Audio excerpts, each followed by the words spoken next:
You are also very dedicated. Thank you.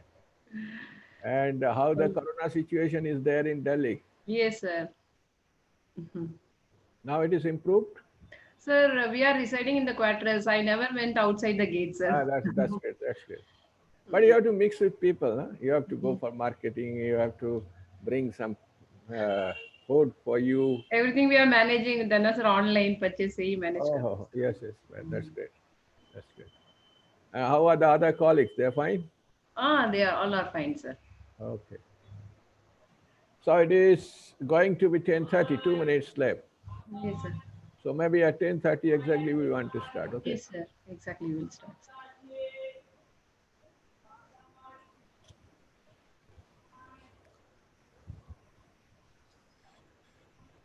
How is Patok Saab?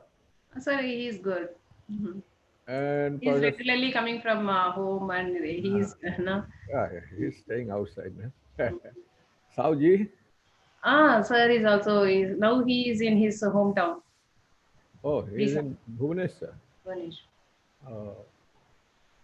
And other is, Dr. Vakade yeah, how is is he? residing, and he is also residing inside the quarters. Uh, he's still in charge of this, your, what do you call this, guest house?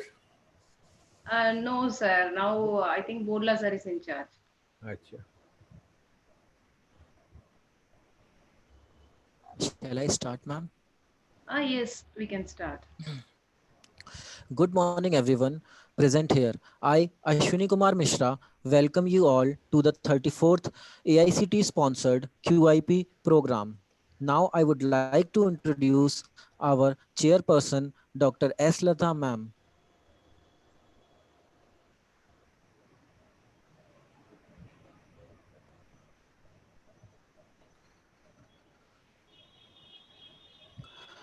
Ma'am has completed her B Pharm and M Pharm from Madras Medical College, Chennai, and PhD from University of Delhi.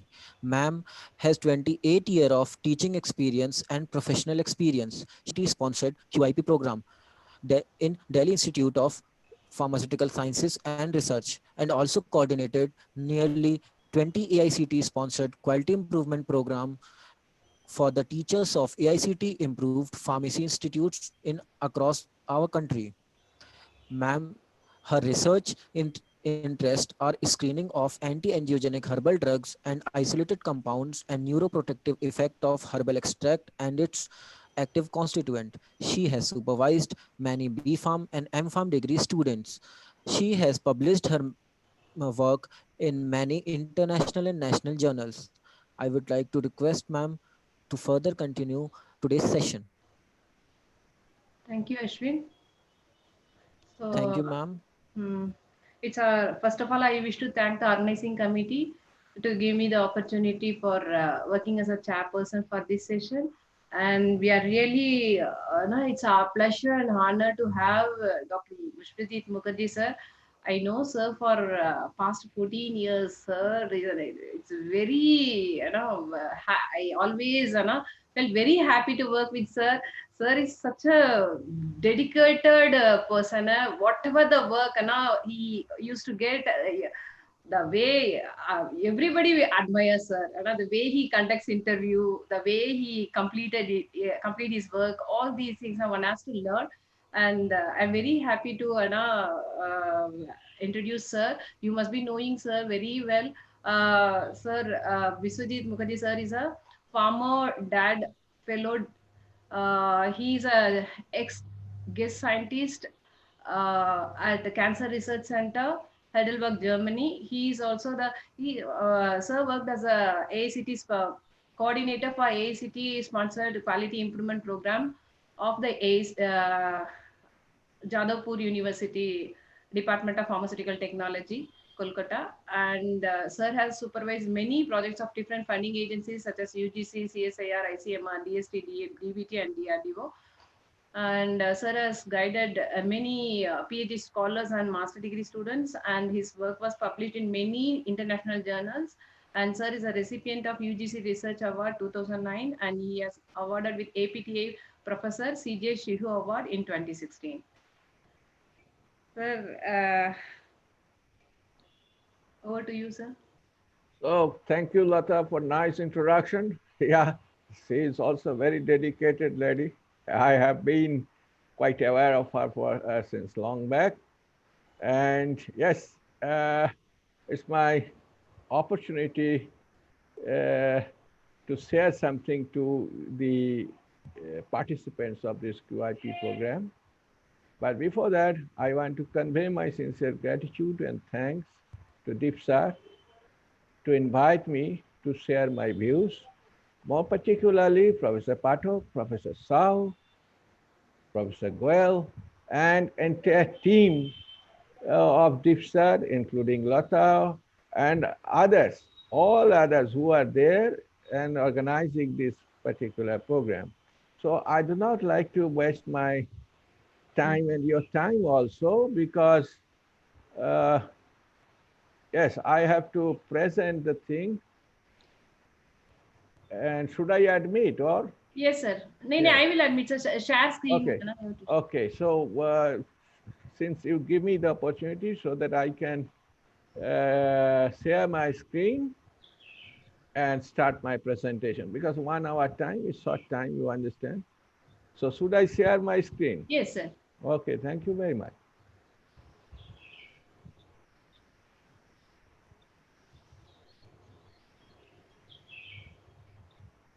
But what happened? There. Yeah.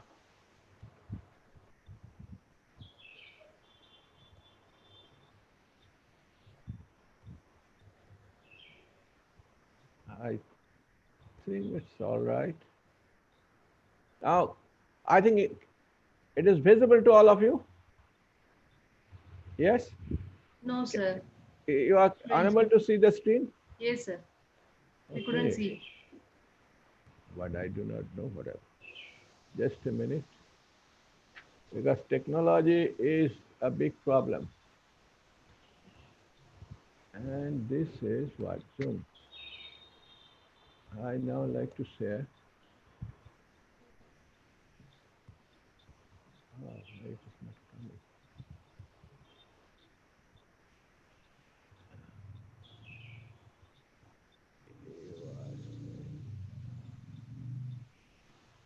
Okay, let me stop sharing. Do it again.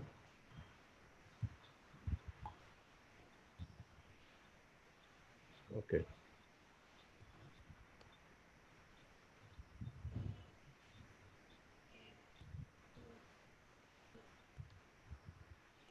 Is it now okay? No? No, no, No, sir, sir. it is not visible. Sir, you have to open the PPT in the background first, and then Yeah, you, I have opened it. Then? sir, share screen and then click on the presentation tab. You Okay, might be okay. clicking on the Google Chrome. That's why it is Okay, visible. okay. So repeat once more. Sir, share screen and click on the presentation slide, so Uh, that directly it will be open. okay, so first thing I should. Now I am on Zoom, na? Yes, sir, you don't have to open Zoom. You are already logged in into it. You just have to open the PPT first in your background. Then you have to click on share screen. Once you share screen, you can directly click on the tab of presentation. So it will be directly available to everyone. No, but I have already opened the. Okay, let me do it again. Yes, sir. Yes. So I have done it again. Yes, sir. Can you see it? No, sir, not yet. I guess. Okay. Then I don't understand what I have to do.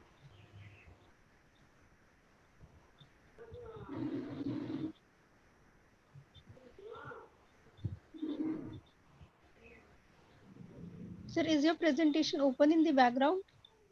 Yeah. Oh, okay. So when you are sharing screen, how many tabs are coming over the screen, uh, on your screen? One single. Now, Okay. now what to do? So you have to share the screen. Actually, your screen is not yet visible to us. अच्छा,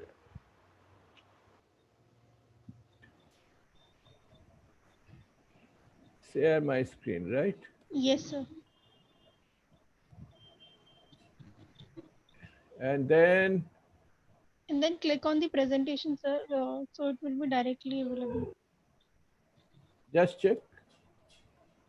Yes, sir. Started Yes, screen. sir. Again, Yes, sir. sir. Yes, sir. It Okay. is visible now. Yes, sir. Thank you. Okay, So, sir. for your kindness, I have come to the slide first. That's No great. problem, sir. So, yes, somebody is joining, I think. Sir, Sir, I will, no, sir. Okay. So, good morning, ladies and gentlemen. I think all of you are faculty, so I will just discuss about some advancement in drug delivery, but basically this is research oriented. Not that normally what we say about theoretical knowledge, it is not going to project the theoretical knowledge. Basically, our research I will focus on, and the aspects of advancement of drug delivery we will discuss on two aspects only. One is the drug targeting, and the other is nano formulation. So one is the size of the formulation we are considering, nano size. And the second is we are basically considering the targeting aspects, targeting aspects of the formulation. But why it is not coming again? Sir, Yeah, now it's okay. yes, sir. So the targeting aspect, if you go for, basically, targeting is essential. Otherwise, we are consuming huge number of molecules additionally, which is not at all good for health. I can give you the example. Say, if you consider 1 gram mole contains, how many molecules? 6.023 into 10 to the power 23. It is the Avogadro's number. Unbelievable number. Unbelievable number. If you write it on the board, you cannot read it. This is my challenge. 6.023 into 10 to the power 23 is a huge number of molecules. You see, you are taking additionally 50 milligram means you are consuming huge molecules. Paracetamol. Paracetamol earlier the dose was 500 milligram. Nowadays, all on a sudden, it jumped into 650 milligram. I do not know the reason. Is it that our capability or liver activity all on a sudden increases? It is not so. Rather, it will decrease but not increase. You see, the thing is that dose absolutely depends on the body weights, body surface area. That is the capability you are measuring, the capability of your body in terms of body weight, body surface area. Everybody doesn't need same dose. It is actually basically, that maybe whose body weight is 45 kilogram, he needs much less amount of drug, whereas the person who is about 80, 85, 90 kilogram, just double of 45 kilogram, he needs more. But for companies, it is not possible to provide you the personalized medicine. It is not possible because then the company has to prepare different amounts of, different tablets of having different quantities. And that will not be, beneficial in terms of profit. So what they are doing, simply they are making a standard, and they are trying to give the maximum standard so that the people who needs maybe 500 milligram, he will get more than that, and the person who needs less, he has to consume also more. Additional molecules are not our friends, and they will definitely cause lots of problem in different organs, different tissues in our body. So targeting is essential because thereby we can reduce the amount. Say I want to send some cargo to New York, and I have just transported it by means of air or maybe a ship. So those cargoes, before reaching to New York, they have been lost or dropped on the way from Mumbai or from Delhi or from Kolkata to New York, And when it is reaching, maybe it is reaching just 30% of the cargo I sent. What does it mean? It means actually, that we are wasting our chemicals, our drug in the body because we are unable to bring it to the right location because we don't know how to bring it there. That is the purpose of targeting. If I load the cargo in New Delhi and my objective is to send to London Heathrow, it will go to London Heathrow. It will not drop somewhere else. That is the purpose of, what you call is the targeting. And on the way, if we lose the material, that means if I need to send say 30 kilogram, and if 30% of this materials is lost, then I have, or maybe 70% of it is lost, then I have to send 100 kilograms. You see, same is true in case of drug.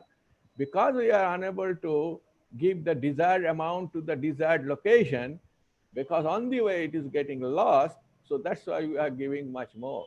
That is the importance of targeting. And targeting means it will locate to the right location. What we are working about, it is simply with the carrier system. Carrier system, just to carry. We are not working on drug. We are not at all working on drug. We are working on drug as a cargo, and we are working on the transportation system. That means carrier, vehicle, transportation system. And that transportation system here, it is nano size, small, very small. Why it is nano size? That we will discuss, because nano size has different benefits. But this is, this you have seen, you might have idea about this, the different sizes. You see, if you look at the size of the atom, it is 0.1 nanometer. That means it is just 100 part of nanometer. And then if you go for proteins, simple proteins, you see 4 to 10 nanometer, even sometimes much more larger. And virus, 40 to 100 nanometer usual size. It has a capsid, protein core, and nucleic acid inside it. So 100 nanometer virus can go anywhere in your body, in any location, in any cell. Inside the cell, they don't need even the receptor. Mind it, this size is nano size, has tremendous benefits. The drug which you are unable to send in any cell, if you make it in a nano size form, that's why people are working in nanocrystal nowadays, nano size form, or if you can encapsulate in a nano size form, what will happen? It can penetrate into the cell. It can cross the blood-brain barrier. It can reach to the target cell. So reduction of size is very important. Because of the size reduction, we can change the physicochemical properties. It is nothing unknown to us. Everybody knows that thing. There are several advantages. You can change the shape, size, surface area, even the different other properties, like you can change the solubility, you can change the structure, you can change the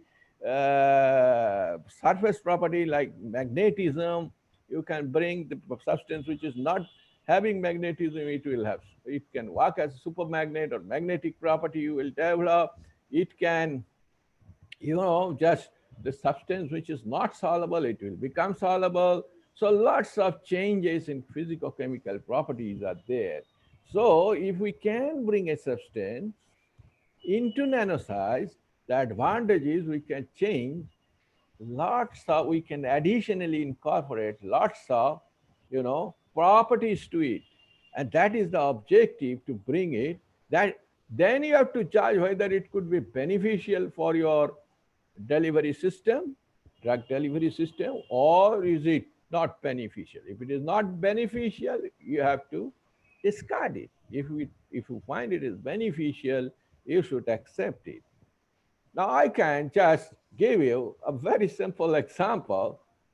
You know gold, your ring. I think all of you are having a ring in your hand. If it is not, you have seen lots of gold material ornaments, and you know they cannot be dissolved without aquaresia. Aquaresia, it's a you know 3:1 ratio of two acids, hydrochloric acid and nitric acid.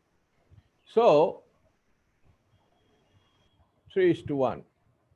So you see, this aquaresia is that liquid in which gold can be dissolved. But gold cannot be dissolved in water. But yes, gold can be dissolved in water if you bring into nano size. Imagine, if your ring is converted into nano size, it will be dissolved. And you see, depending on the size, the color will change also. You see, the color of the liquid will change also.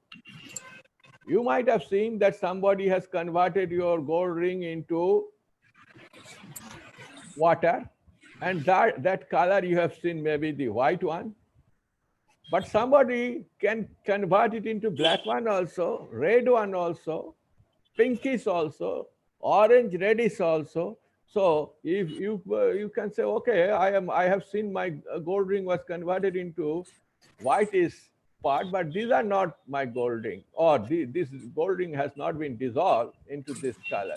But I'm telling you that this is possible because physical chemical properties, if you change, and because of the size reduction, you can massively change the property. The gold which is not dissolved, which cannot be dissolved in water, can easily be dissolved. So that is the advantage of this nano size.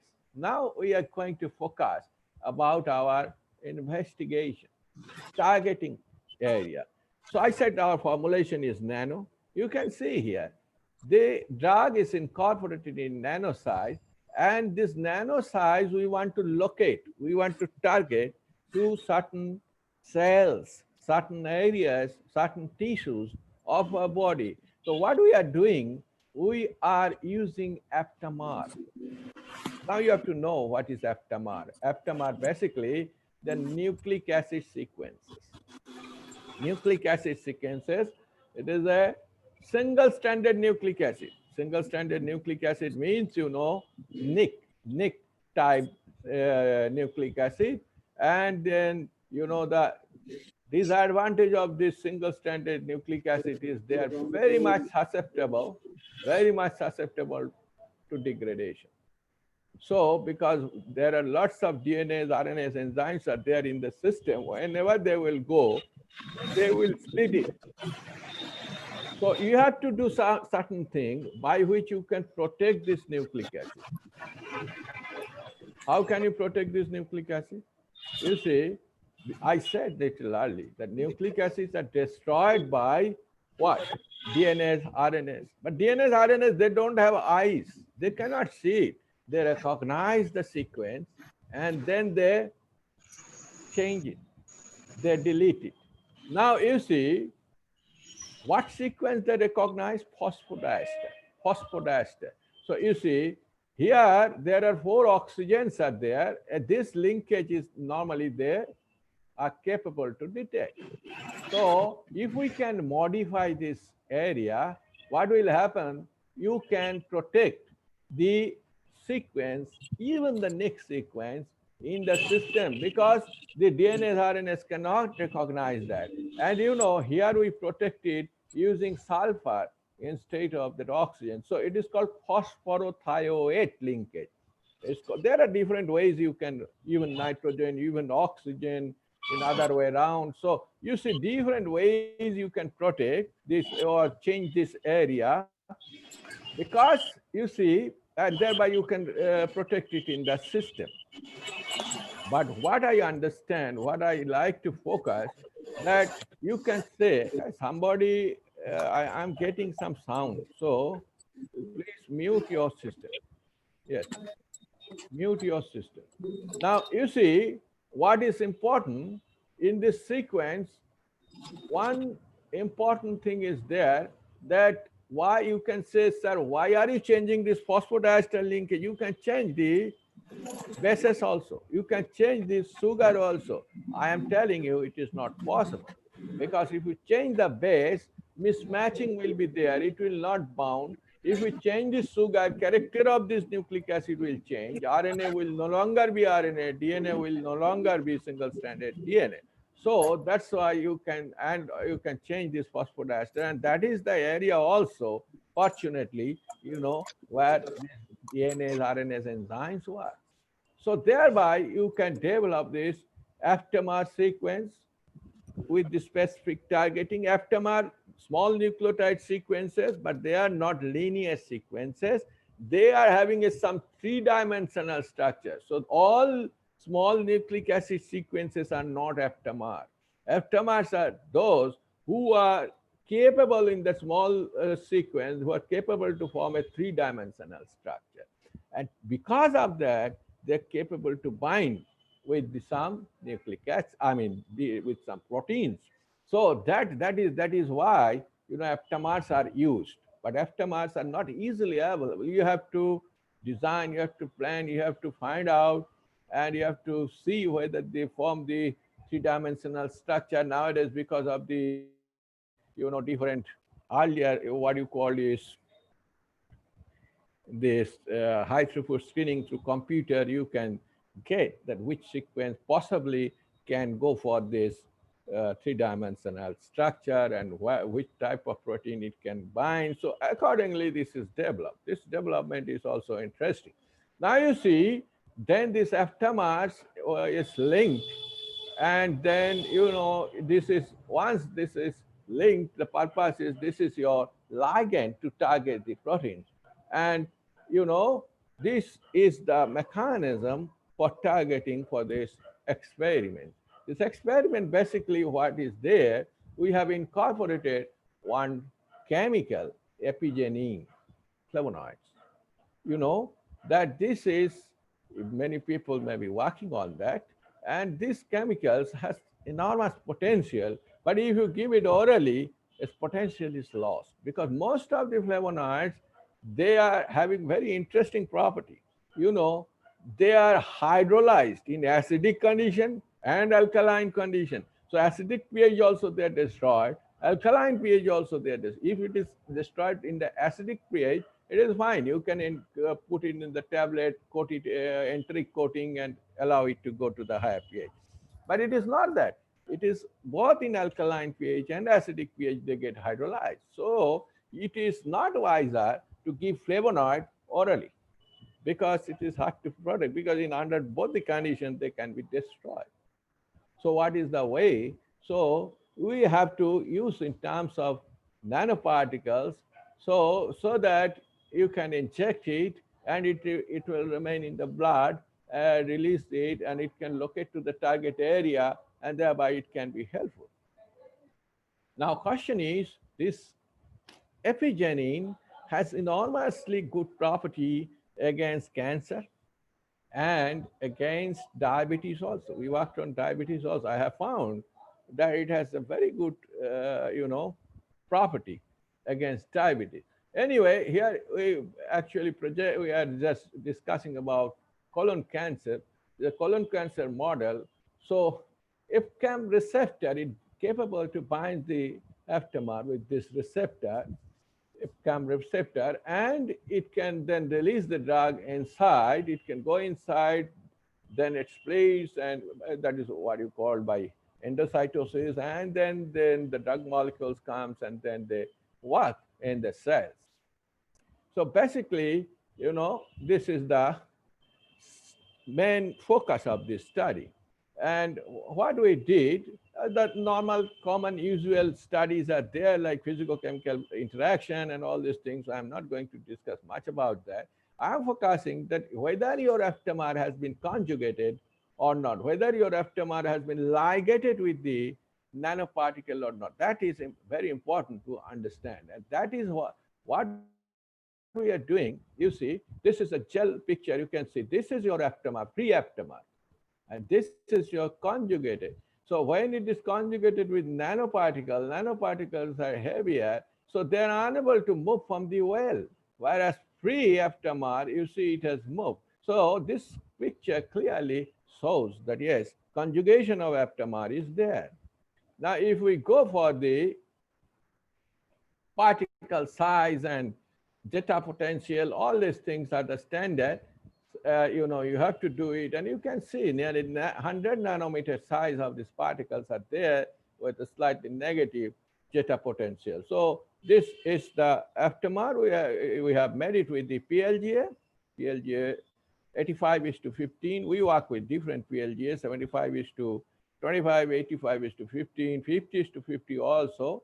But 85 is to 15 is very slow releasing and it takes longer time. 75 is to 25 is comparatively, it releases drug faster. Now you see, we have investigated this and the drug release and the steam and also the same and AFM. Just to visualize this physicochemical property, that is, same I have shown you little early. These are the same picture and surface property you can see, and this is FE same. That's why you can understand the three-dimensional figure also. Now, field emission, scanning electron microscope. And then you see the same picture shows the drugs are distributed inside the polymeric matrix. So, mostly it is homogeneous type of distribution. And, that's why the entire same picture shows black. And surface, if you want to see the surface or visualize the surface more vividly, AFM will give you the clear idea they're having smooth surface. And this is how we can just characterize the size shape and how does it look like, and then also the drug release property. More or less, we studied with the two different formulation here. One is nanoparticle and the other is aptamer conjugated nanoparticle. Basically, their release property is more or less same. And I think this is because aptamer did not interfere a lot for drug release. Then we go for the investigation in the in vitro investigation in HCT116 cells, that is colon cancer cells. Basically, 2 hours, 4 hours, different time point. Up to 24 hours, we have investigated, and we wanted to see whether it is going inside the cells or not. And it shows that yes, it is going inside the cells. It has been done with FITC and propylium iodide. Propylium iodide actually basically gives the red stain, and FITC green stain. And the third figure is the MUSH figure. If you see this quantification, you see, unfortunately, yes, this may be disturbing. Here you see the quantification of through FACS. It shows that aftermark conjugated nanoparticles basically, they have been internalized more into the cells. And then we have gone for the kinetics. I beg your pardon. We have gone for the pharmacokinetic aspect. Basically, we wanted to see what is this blood level and what is this tissue level, more particularly in the this three formulation, or two formulation with the control epigenin. And then you see in all the cases, you can see there is a tendency of sustained release drug pattern is there, because the blue curve indicates it is epigenin and red is for the without aptamer conjugated nanoparticles and the conjugated nanoparticle. Both the aptamer conjugated and non-conjugated nanoparticle, their tissue content is basically more sustaining, it's a kind of sustained release, more amount of drug. And in the, if we just project it in terms of the gamma scintigraphy labeled by, technetium 99A, metastable technetium, that what you can see eventually from 2 hours to 5 hours, eventually it is just going more towards the intestine, particularly towards the cancerous areas. So you can see it that the amount of these drugs are eventually from 2 hours to 5 hours, it is locating towards the cancer region. How you can say how we have understood that is the cancer location. Once this is done, then what happened that we open these tissues and then we go for this, open the animal, kill the animal, and then open the ball of it. And then you see, we just go for the histopathology of these areas, and you can get the amount of drug and amount of this tissue which is there. That tissue is taken into the gamma scintigraphy again with the neighboring tissue, and we find that this tissue has more, uh, scintigraphic value. And then we just go for histopathology, and we find out that yes, this has the cancerous uh, tissue. This is the cancerous tissue, and others are not. So thereby we judge it. And then you see, if we have also investigated with this, what you call the FITC level nanoparticle. There we incorporate FITC in the nanoparticle, and then we inject it, and we once again do the same thing. And you see, this is this FITC level tissues. Uh, this is the control, and this is the treated one for 2 hours and 5 hours. And then you see, this is DAPI for this counter staining, or you can say the staining of the tissue. And if this is the merged one, you can see that with the time, you see FITC goes more into the tissue where the cancers are located, or cancerous tissues are there. Similarly, we have gone for JC1 staining for mitochondrial potential, and we found that mitochondrial potential or mitochondrial membrane potential, or you can say the mitochondrial membrane potential is more. That is eventually, this, and it damages the mitochondrial potential in cancerous tissue, but it is well protected by the aftermath nanoparticle as compared to epigenin. We will discuss this thing later on more vividly. And these are the normal different enzymology, particularly with respect to antioxidant defense. And here you see at different hours, we have found some results. With the time, some enzymes decreases, like glutathione content, it is decreasing, whereas the other enzymes, antioxidant enzymes, it's increasing, and also SDH is decreasing. So this indicates that there is a perfect imbalance in the oxidative, what you call the damage of the tissue. Oxidative damage actually enhanced, and that is protected by, you see, the treatment. Now, if you go for the histochemical or histopathological study, there also you can see the colonic crypt, particularly, they are having lots of changes.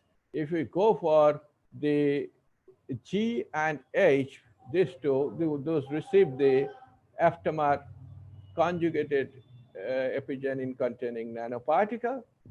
That is this one, this is G, and this is H. And the other one is, the J is normal one. So you see, the thing is that this is normal, and the changes you see in cancerous tissue changes are there. Upon treatment, you see how it is improving. It improves a lot.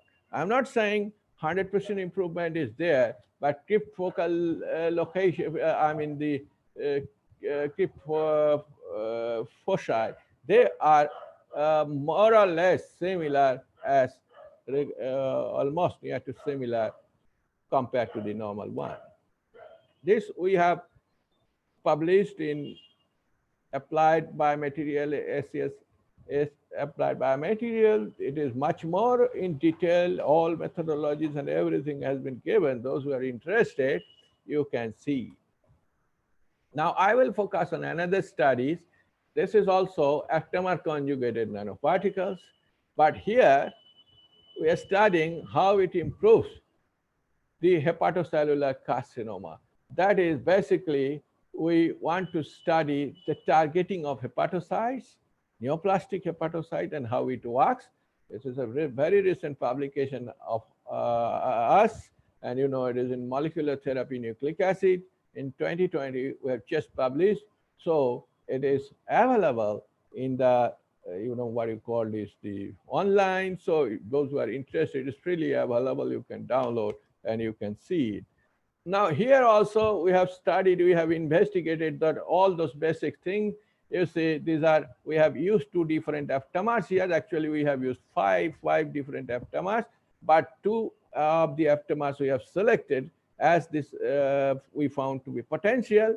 Along with that, we also used other few proteins like galactosamine and, you know, transferrin to conjugate with these nanoparticles for target purpose. We want to compare the different targeting agent, including this transferrin, galactosamine, and five different aptamers.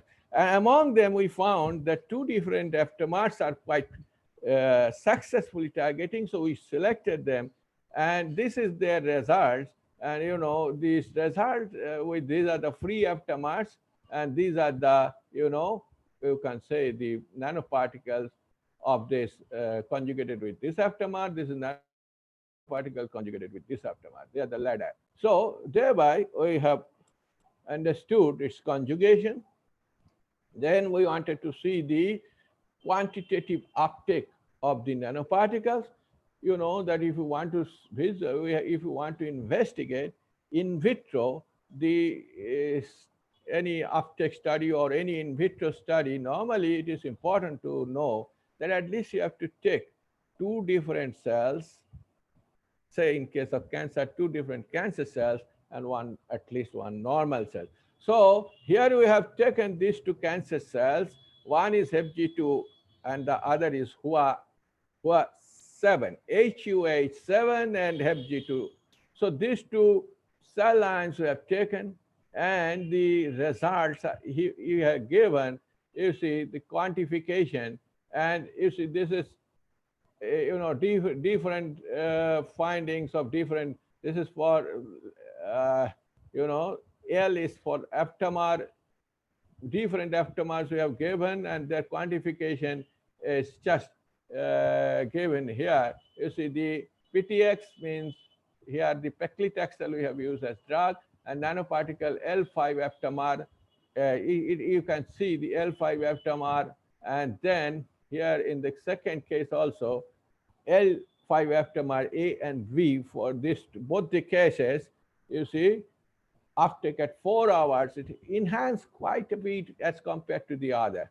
It is one case, it is 2400, and the other case the value is 1189. You see the nearer value is only this one and this one, aptamer 2. So we used actually aptamer 2 and aptamer 5 later on because their uptake is quite high in case of the cells.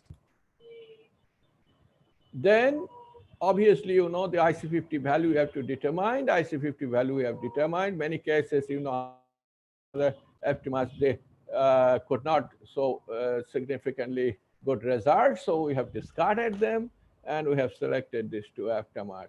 Here you will get another picture where the nanoparticles uptake has been taken in these two different cells, but they are not cancerous.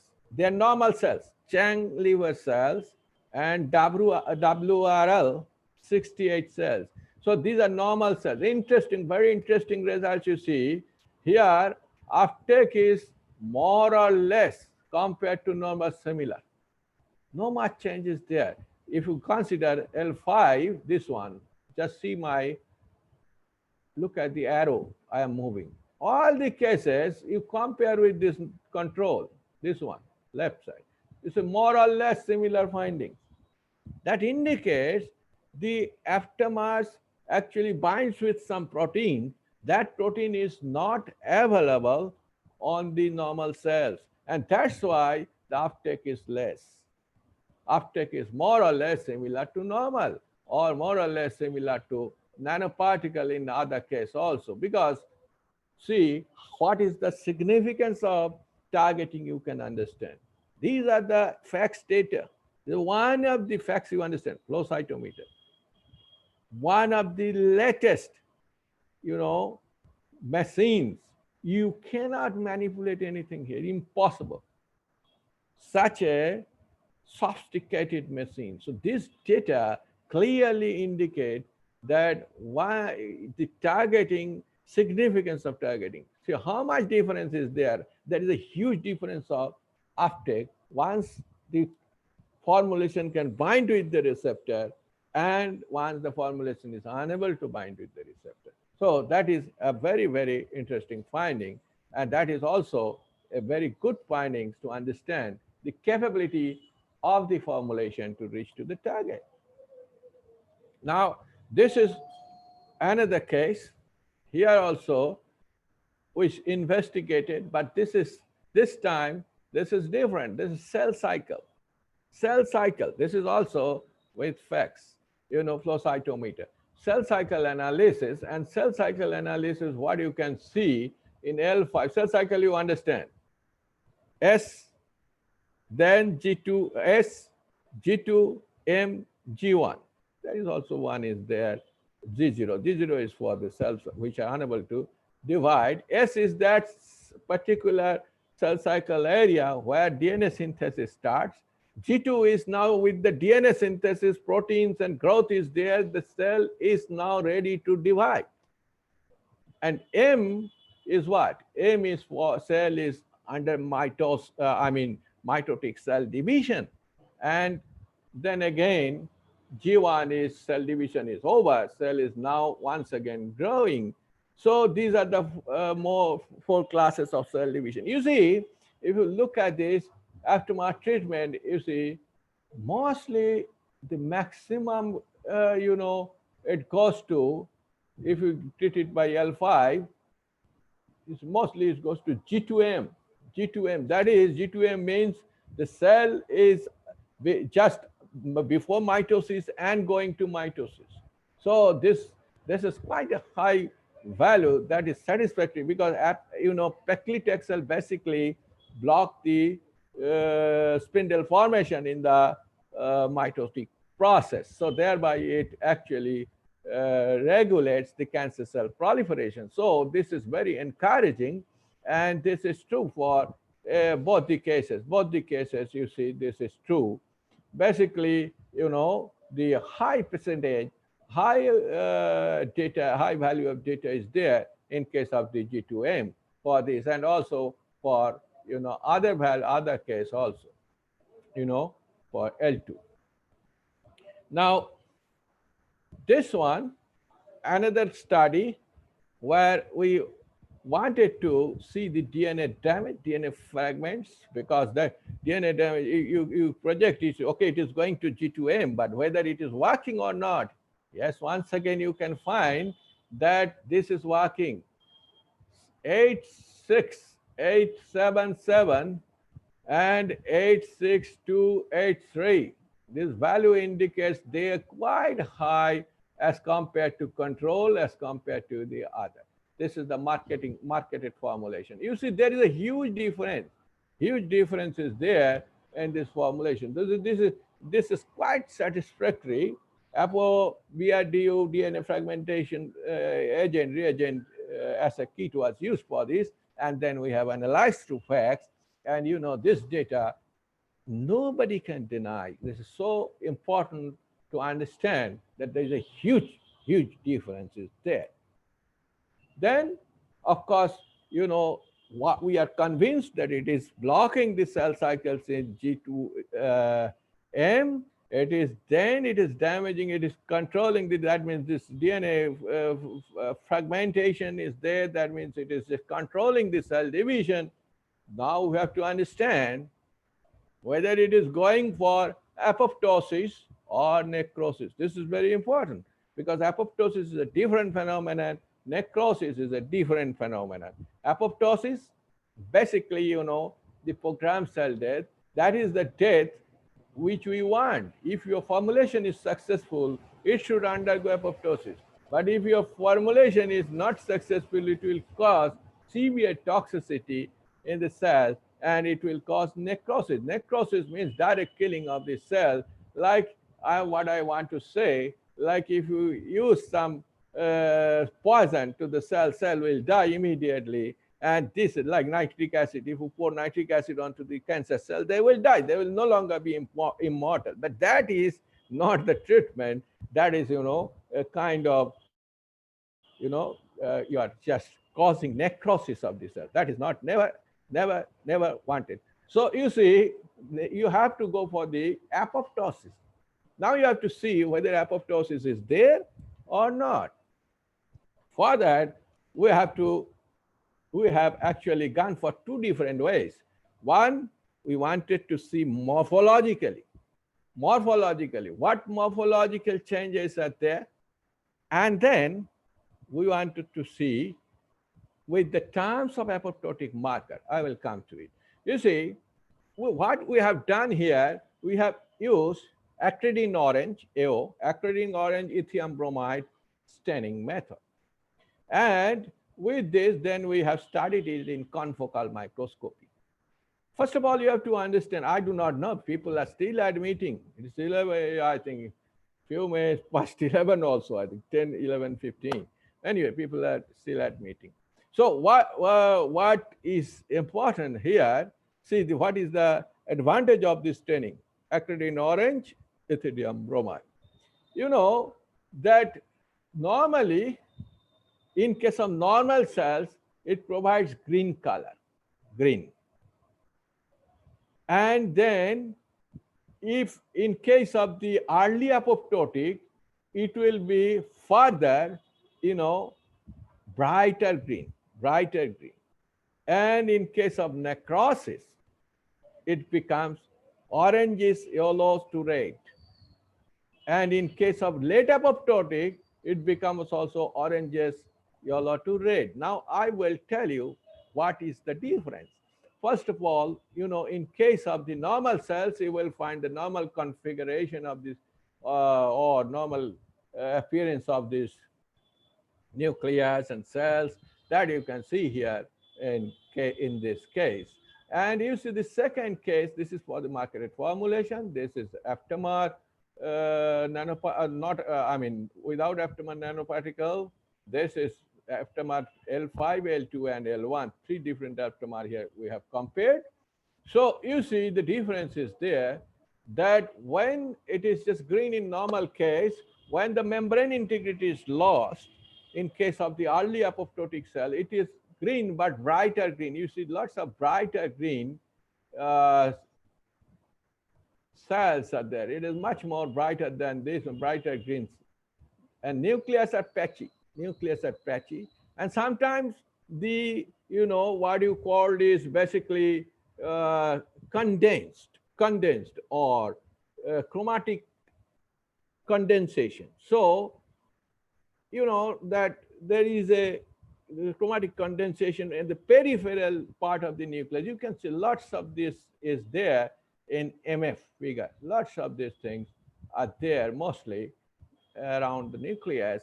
And the next thing is also you can see the membrane blebbing and other similar phenomenon or, formation of apoptotic bodies.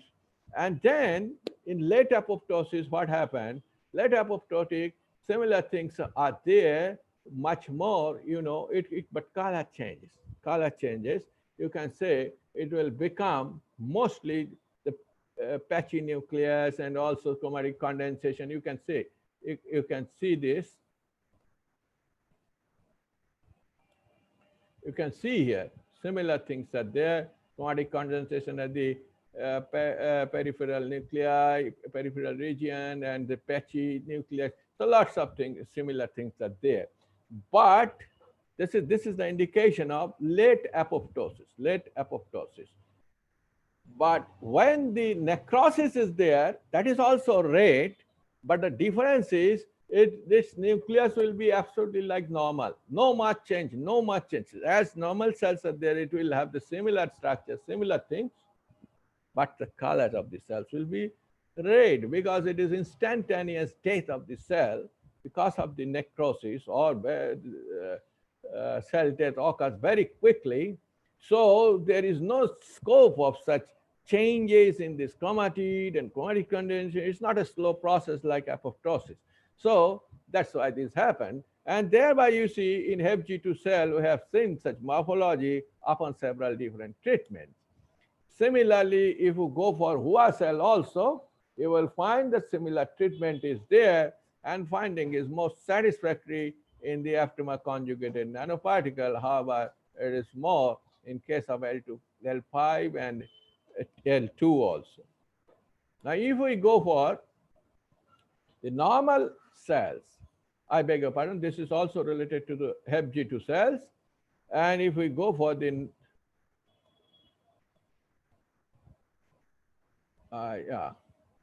Hua cells,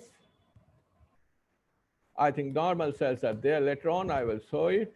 Then we have also quantified the mitochondrial membrane potential. You know, mitochondrial membrane potential, loss of mitochondrial membrane potential actually shows that the cells become cancerous. That I will go, but I said a little early when I was discussing about mitochondrial membrane potential, how I said later on I will discuss. What is that? You know, we normally do it with JC1 staining. JC1 staining, you know, normally, you know, you can say the JC1 monomer. JC1 monomer is green. And you know, that green for green structure, green, you know, what is this? You can see green. So green part is indicating that JC1 monomers are there. When it becomes red, you see, that means they are aggregating. They are aggregated form, conglomerated form. So aggregated form means it provides you the red color. So JCR monomer, now no longer monomer, they are now aggregated because of the loss of mitochondrial potential. So if the ratio of red to green is more, that indicates the mitochondrial damages. You see, if you see the figures here, just try to follow this cursor or the arrow. Here in L5, these in all these cases with the aptamer and other formulation, here the variation is huge in with respect to control, and you know this with the time how much it is changing. So changed value is quite high in case of the aptamer conjugated nanoparticle. Here you can see, and here also indicates the number of apoptotic cells in the different, you know, what you call the quadrant. This is normal, you know, this structure, if you see the structure, normal is this one. First small quadrant is, this one is normal. Then early apoptosis, follow the arrow, and then this is late apoptosis, this is necrotic. So what type of cells are there? You can easily, you see necrotic cells are more or less not there except L4. And here you can also get some, and this is also. But more or less in aptamer conjugated, there is mostly early and late apoptotic cells. So that is a good indication that apoptosis is going on. And then also we have investigated ROS level, that is by FACS also, reactive oxygen species in different cells, including HepG2 and Hua cells. And you see here the ROS level, if you find the different variation of ROS level is there. And you know, basically, if you see L5, here the value you just see, this is for HepG2 and this is for Hua, 44,000, and this one is 41,000. So That means it is generating, it is producing lots of reactive oxygen species to kill the cells, that is for kill the cancerous cells. Now you see, this is for the normal liver. I said that normal liver is there, normal cells are there. This is for this Chang liver cells and the WRL68 cells. So here the you can see the changes are more or less in L5. Nothing is, no changes nearly there, including this normal without conjugated aptamer conjugated nanoparticle, there is also no change.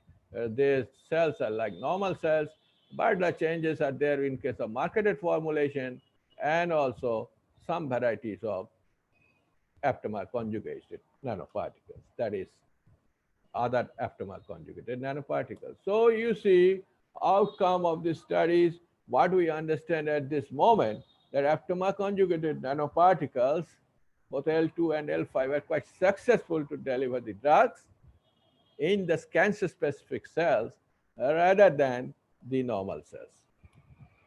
Then we investigated this into the in vivo study, that is the cancerous studies. We have just gone for the different histochemical studies. You know, different focal lesions are there. You can see this is ground glass type. This is more or less, you know, another basophilic focal lesions. These are the, you know, what you call this spongiosis hepatis. That is basically their cells. They're the precursor cells of cancer, liver cancer. And these cells are, it looks like they are empty. Basically, they don't take the stain of, you know, what you call this periodic acid sheaf or toluidine blue, or you can say hematoxylin. But you will find there at the periphery, they have nucleus. Every cell has nucleus, sometimes even more than one nucleus are there. At the periphery, these cells are considered as the precursor cells of the liver cancer. And then we go for the hematoxylin histopathological study, and here also we have seen the damages and protection by PTXL by PTXNPL5. So you see the protection is quite huge as compared to the damages by carcinogen. So you see the protection is more or less near to the normal cells. Now the remaining thing is this, whatever I have showed, that is the lesions and these different types of lesions, etc. They are actually, you know, now quantified. They are naturally given in terms of the quantitative value. And here you see, if the first line shows this is very small, you have to be little attentive. You see, in case of the carcinogen treated animal, cancerous animal, 6 out of 6 become cancerous, whereas upon treatment with this carcinogen treated animal treated with aptamer L5 conjugated nanoparticle containing PTX, paclitaxel, you see no tumor formation is there, no tumor. Even the other one has 2 animals having tumor, but here no tumor. However, the cancerous lesions are there. That means, that indicates also the lesions vary. Small lesions are more, large lesions are less. That means it delays the cancerous process. It slows down the cancerous process upon such targeting treatment. These are the different, you know, apoptotic proteins. And this apoptotic marker protein we have investigated, quantified. These data are there. And this data also suggests that yes, apoptosis was there and not the necrosis. And then this is the pharmacokinetic investigation in the tissues and as well as in blood, and a sustaining effect we have found in case of the obviously nanoparticles, and obviously nanoparticles containing PTX conjugated with PTX, I mean L5. These are the histopathology of normal liver treated with this L5, and we found L5 nanoparticles. So we found that no much difference is there compared to the normal. That means normal. In case of normal cells, as we have seen that it is not entering, this is true. It is reflecting in animals also that histopathological damages are not there. And then we have, this is a data related to, different enzyme, particularly liver enzyme, whether histopathologically we can say it is protecting, but actually by chemically it is protecting or not. Biochemical markers as GOT, GPT, and so alkaline phosphorus, etc. These enzymes we studied and we found, yes, it is not damaging. This is true. L5 is not causing damage. The values are more or less similar to, the control values. So this is a good support. The targeting is very specific to the cells. So L5 we found very, very potential among the all aptamer conjugated nanoparticle we have studied, and it has no toxic effect in normal cells. So this is a very potential finding. Then our objective was, then what is the protein? Which protein it is getting bound, So for that, we go for this, what you call the molecular screening, by docking, and using the homology model, we have, this is, although I have not done it, this is done by one of my colleagues, he's quite, expert in this field, Professor Kunal Roy and his team, they did it.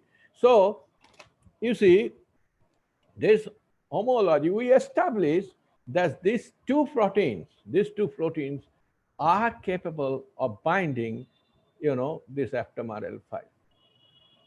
Two proteins are there.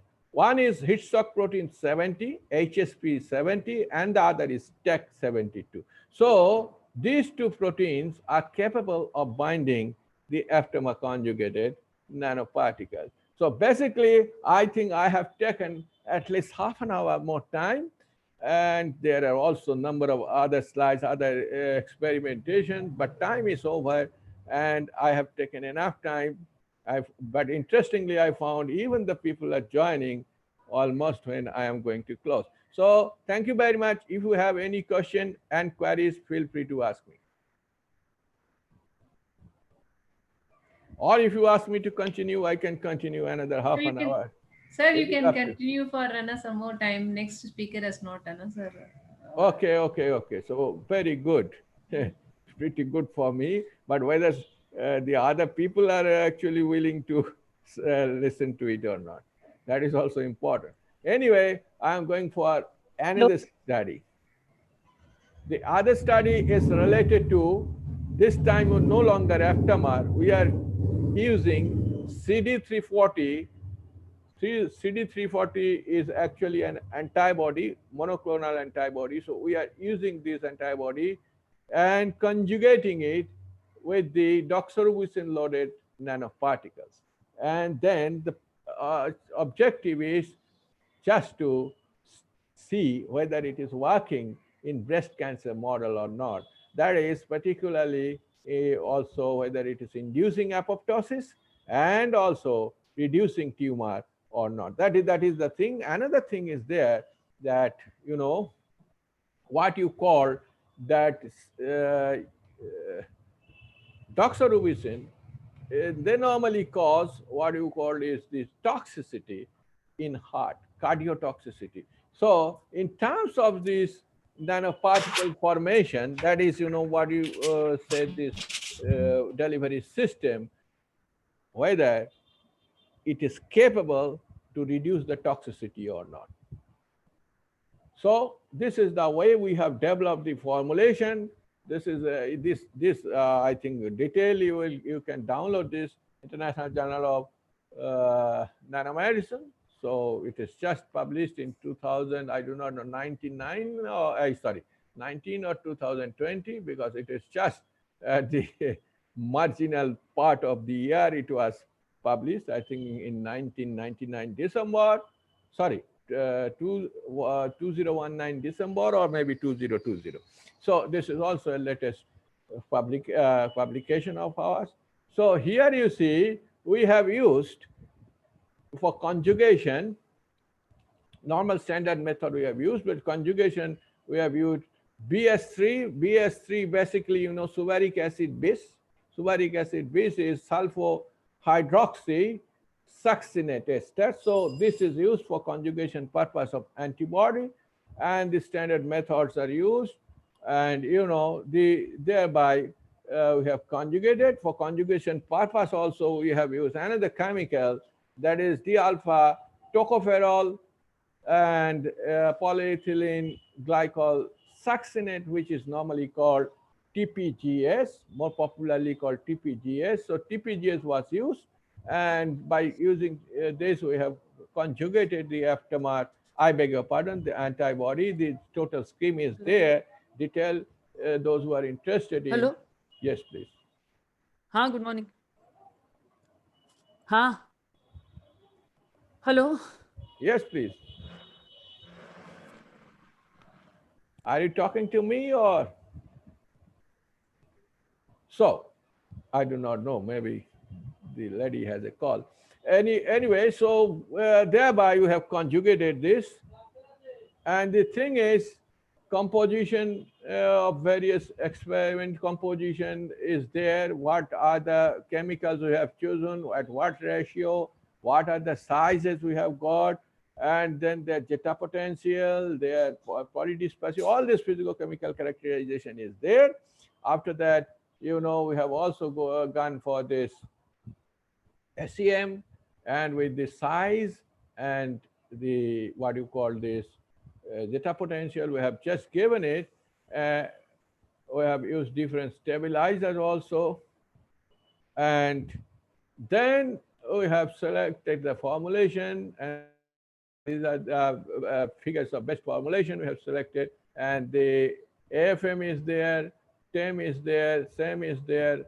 So all these figures are there. Here you see it indicates that normally the drug is there in a scattered manner. That means doxorubicin is distributed in the particles in a scattered way, and you see the surface is more or less not very smooth if you just see the AFM.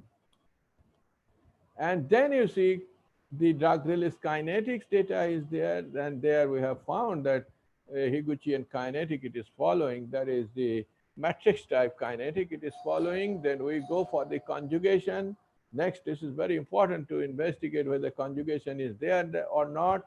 So we have studied it by three methods. One is by FACS analysis, second one is by confocal microscopy, and third one is gel electrophoresis. Same thing is there. We have found that yes, conjugation of, you know, what you call the antibody is there. And this is for the stability study also. We have just kept it at different temperature condition at different days. And you know, what stability we have studied, actually we have studied the drug assay, whether drug is there or not, how much degradation is there. We found the drug is, there is no problem with the drug, but if you keep it at the higher temperature, you know, problem is the polymers may get softened and there are some deformities may come. But if you protect it, keep it at 4 to 8 degrees, that is normally at the normal refrigerated condition, this will maintain the structure also. And also we have studied it in the different, just to see the hydrolytic degradation. You can see the pH dependent. If you go for the alkaline pH, degradation is more. Similarly, you know, the lower pH, it is much more protected. Now you see here MTT assay. MTT assay, this is a standard thing to know the dose of it initially, screening of the dose that we have done, and then we have studied it in the uptake pattern in different cell lines. Here we have taken 3 different cell lines. One is SKBR3, another is MCF7, another is MDA MB231. These 3 cell lines we have used. Let me tell you the characteristics of the cells, why we have selected these 3 cells. And then the thing is that our antibody, we have selected CD340, basically this is against HER2, HER2, HER2 against that. So HER2 positive, highly positive cells is SKBR3. Moderately positive is MCF7, and triple negative, you can, I mean the negative, highly negative cell is MDF, MB231. So these three cells have been taken, and these cells are basically for the purpose of screening whether targeting is proper or not. We have here, you can see that we have used this. Doxorubicin itself has normally gives the red fluorescence, and the DAPI is given as just to stain the nucleus. Now then again, by FACS analysis, as I have discussed this thing already in earlier cases in more details, I'm not going to discuss them in much more detail.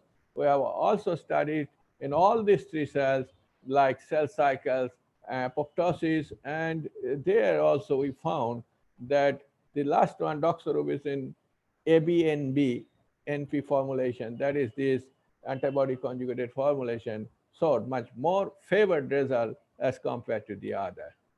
And then we have also investigated the apoptotic study, as these studies are more or less similar, apoptotic marker and all these things. So I discussed this thing much more in the earlier study. So just for the sake to understand it, like this is your HER2 protein, HER2, and see the cell. Here you see this MDA MB231, it doesn't express HER2, whereas MCF7 expresses HER2 moderately and SKBR3 expresses strongly. This is needed. Why? Because the cells people are giving and they're saying this is the character.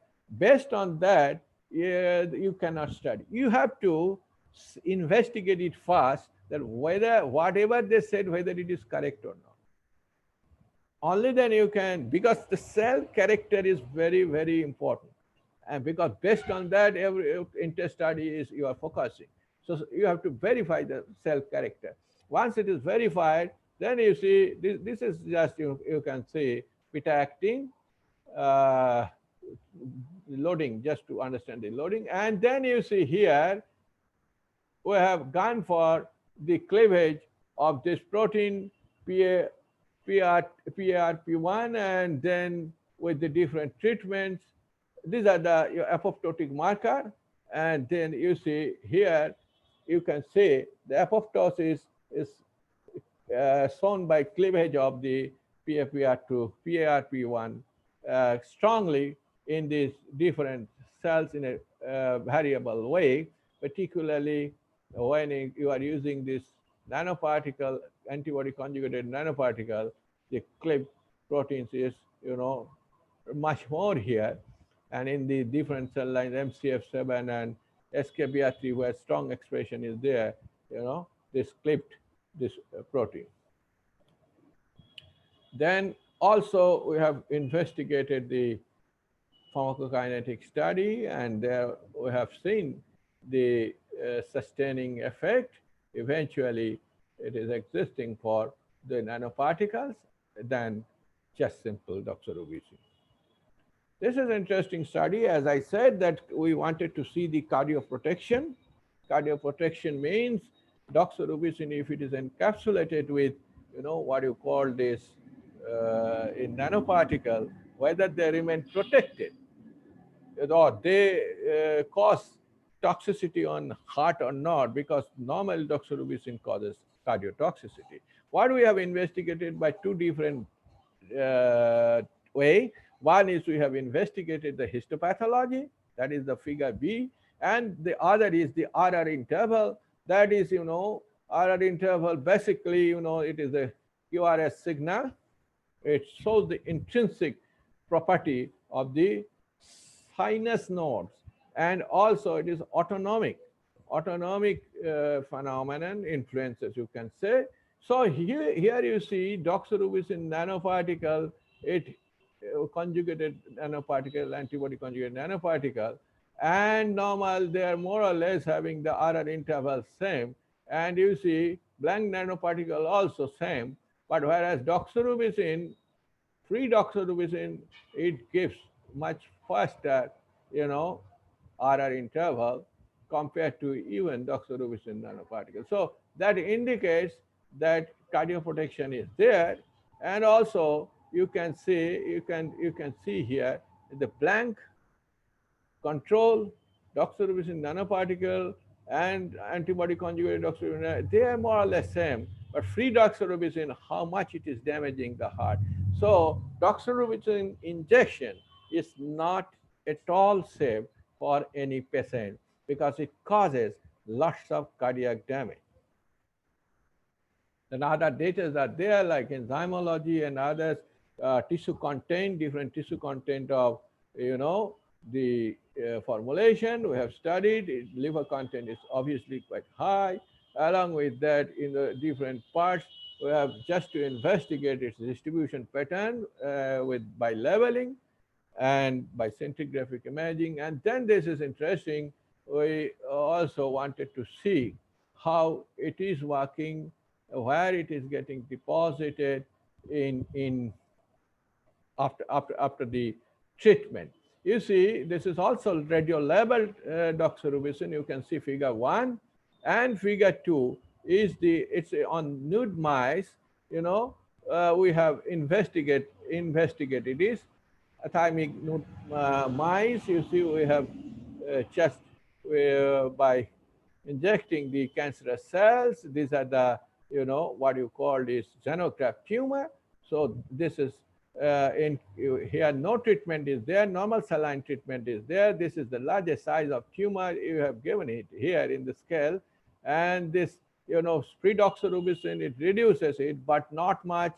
You see, nanoparticles also reduces it, not much. But here you see the reduction is quite less compared to, reduction is more, rather size is much less. So you see what happened by scintigraphic image also. You see after the injection, 0.5 hours, these are the figure, and you see after 4 hours, doxorubicin is not located to the tumor area. Here you see nanoparticle is locating towards tumor area, but the antibody conjugated nanoparticle is locating to the tumor area much more. So that is clear. Obviously, antibody, monoclonal antibody, if you give against particular protein, hard to express cells, obviously you will get it. It is not very, what you call this unwanted phenomenon. This is a very common phenomenon, and that has happened. That indicates that formulation has been located to the right area. Now, if time permits, I think 10 minutes because Lata has given me after 12. So 10 minutes I will go for these two studies. One is very important here, but I have to shorten the discussion because 10 minutes I have to complete it. So lipid nanocarrier, this time is lipid nanocarrier, more particularly these are liposomes. And it contains docetaxel. And we wanted to see whether it crosses the blood-brain barrier or not. Liposome, you understand, this is not a particle. Particle is a solid, rigid structure, like marble. You know marble? So it's like solid structure. But, liposome is like balloon. You know that there are balloons containing water. So this is like balloon, soft structure, membrane structure. So this liposome, if you want to prepare, I'm telling you, the preparation of liposome is very simple. Even the nanoliposome is very simple. And the size of nanoliposome is very uniform. That is the advantage.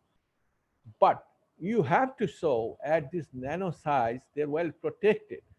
Their membrane, lamellarity is intact.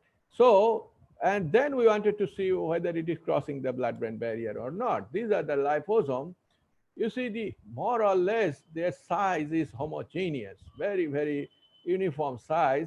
you can see, I cannot understand, I don't understand whether you can see it or not, but this dimension is, you see, it is, magnification is 1 lakh, 1 lakh. So 1 lakh magnification means huge magnification. You can see this data from this publication, there you will get better picture. So 1 lakh magnification, you cannot hide anything. So it by 1 lakh magnification, you can see the distribution is quite uniform, quite uniform. Now the size, what is the size? You can see the size, this is little over 100, this is little less 100, 80, it is like around 80, and this is around maybe 40, 38, 40, around that. So you see, this range into such a small size, you have to see that whether the narrow liposomes are well protected or not. How can you see it? You have to go for, investigation of lamellarity. Cryotem is very expensive instrumentation, like FACS. It's very expensive instrumentation. Nowadays, if you want to go for good study, some very good instruments are required, like, confocal microscope. It cost, how much? It is 2.45 crore. FACS, it is also around 2.45 crore. And this instrument is also nearly 2.5 to 3 crore. So this is a huge costly instrument. But here you see at the dimension of even less than 100 nanometer, you can see whether the lamellarity is intact or not. You see, lamellarity is quite intact. So lamellarity is absolutely intact even at such a low dimension. Then we have just leveled it with FITC. FITC leveled this liposome we have injected, and we have seen that it has reached in brain. This has reached in brain. So then we wanted to level it with technetium.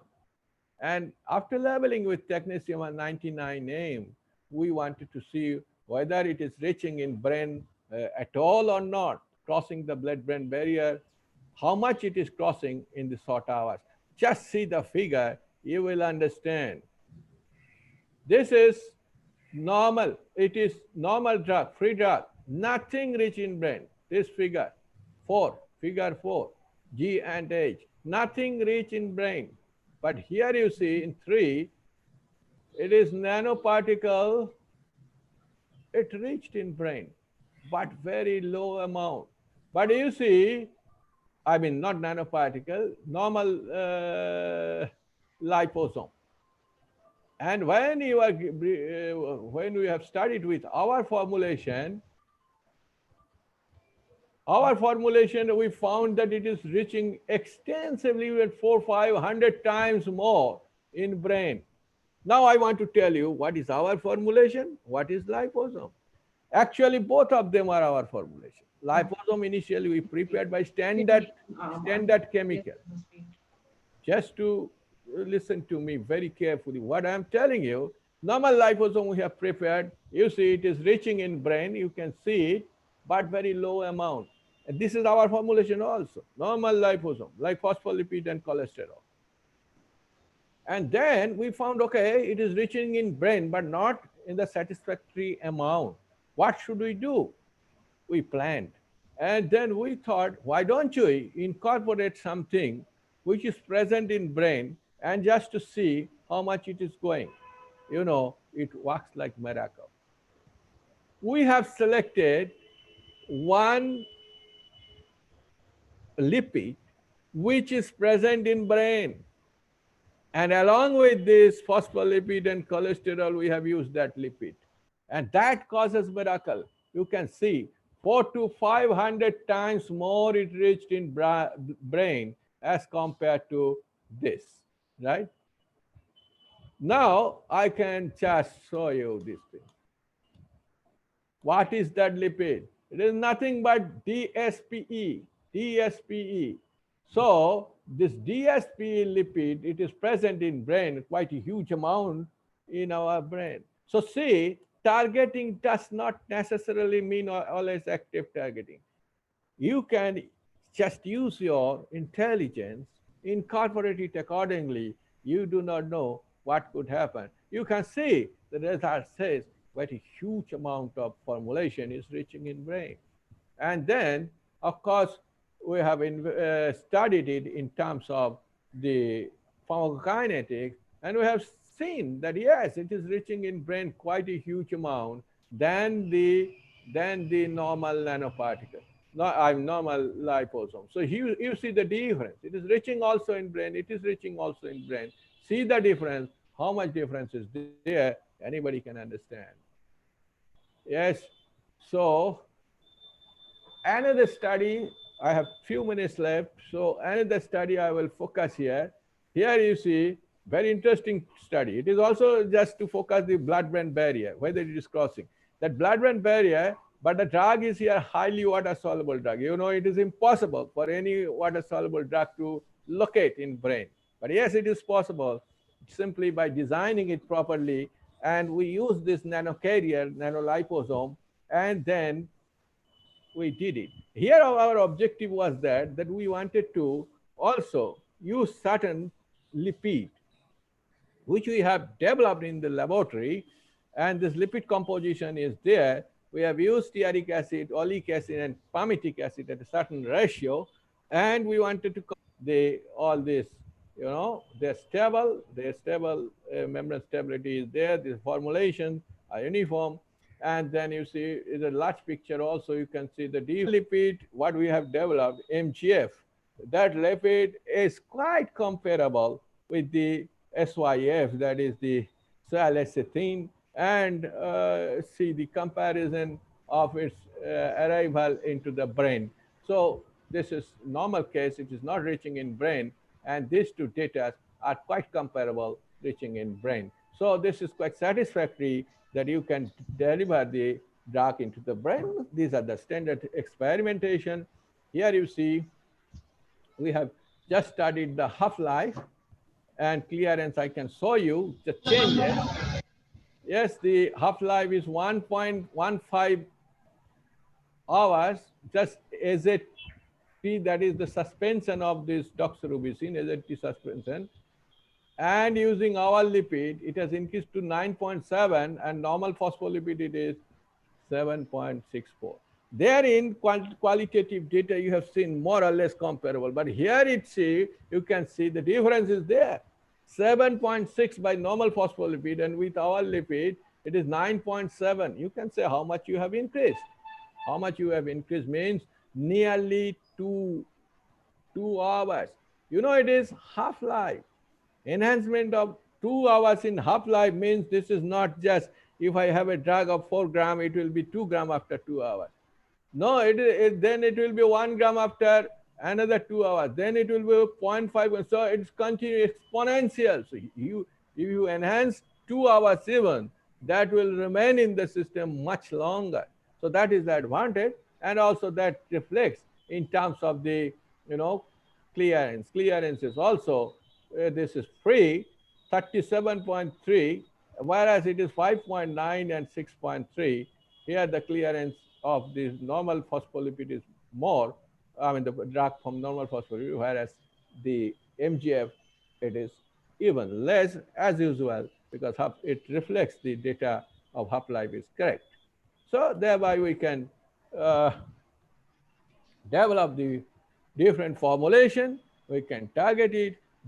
So different way we can just cause the advancement of a formulation. You can just use targeting agent. Without targeting agent, by planning, thinking, also you can locate the drug to the right location. Thank you very much for your patience hearing. And if you have any queries or questions, please feel free to ask me. Thank you. I can show you, this is our university main building, and this is our department. Yeah, this is our department, and this is a stamp during our 50th year. Government of India produced this stamp. So this is all together. Thank you very much. Thank you very much, sir. May I, ma'am? Mm. Thank you, sir, for such an enlightening and informative presentation. If anyone have any question, please ask.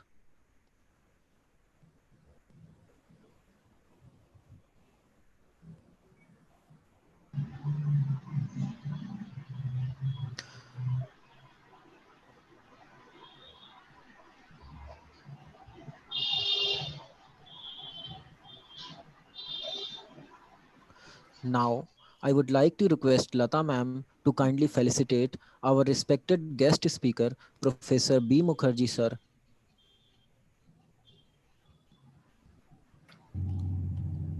Lata ma'am? Yes, yes.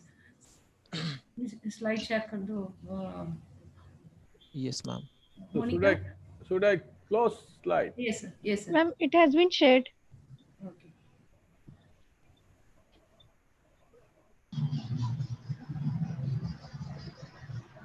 I think you have to do it from there, or Yes, sir.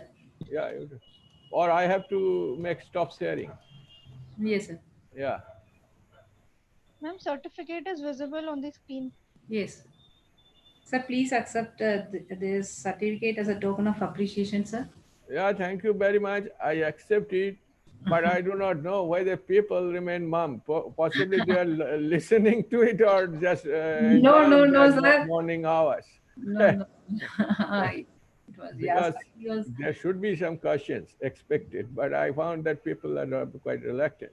Of course, it's a 2 hours journey through brain is always difficult. Just like hammering on brain by connecting your headphone and spending every day is, I understand it's difficult. Anyway, thank you. Thank you, sir. Thank you very much. Thank you very much. Thank you all.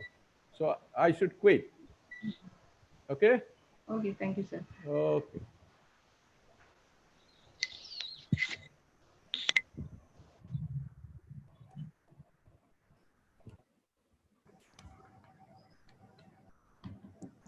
Thank you, sir. Thank you, ma'am.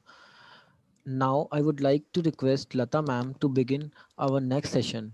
I request Lata ma'am to kindly introduce our next speaker, Dr. Indu Palkor.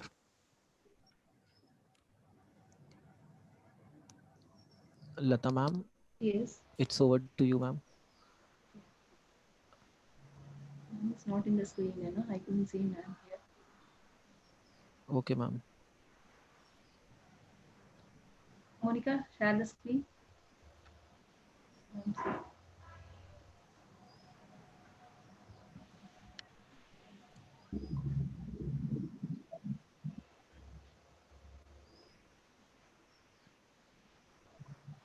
Ma'am, is it Monica? visible?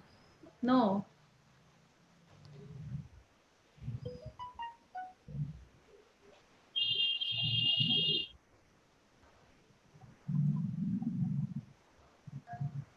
Good morning, ma'am. It's our pleasure and honor to have you as a speaker, ma'am, in our 34th QIP. ACT sponsored QIP for the teachers across India.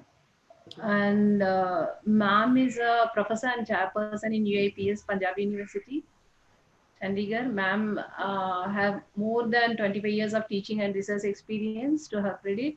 And she was director, Sophisticated Analytical Instrumentation Facility, Punjab University.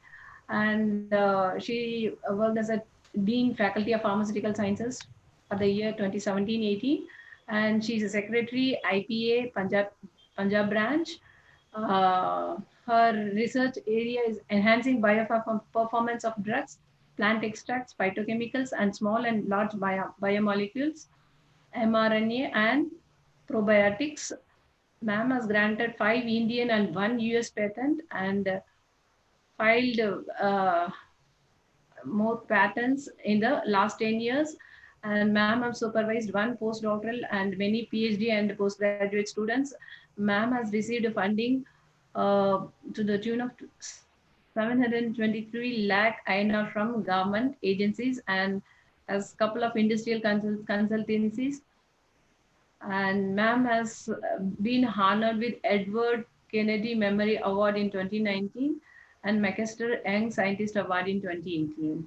And we are honored to have you, ma'am, in our QIP, and we are very pleased to have you, ma'am.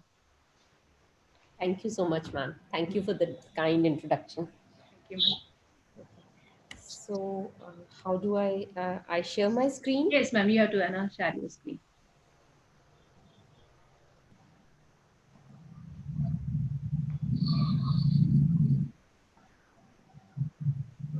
So, is my screen Visible, ma'am. Is it visible? Okay, okay, okay. Thank you so much once again. I thank the organizers. I thank Professor Pathak for inviting me, and it's an honor to be here. And I also want to thank Professor Minakshi from DIPSAR, who has also been a student, and Dr. Pathak was doing his research when I did my master's. So both of them are alumnus of Punjab University. And I thank all of you, and I hope I'll be able to deliver what I'm here to deliver, and the students would be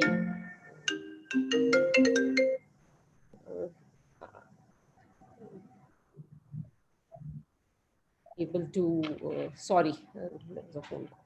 So I know I'm standing between the participants and their lunch, and I would try to do justice to this time.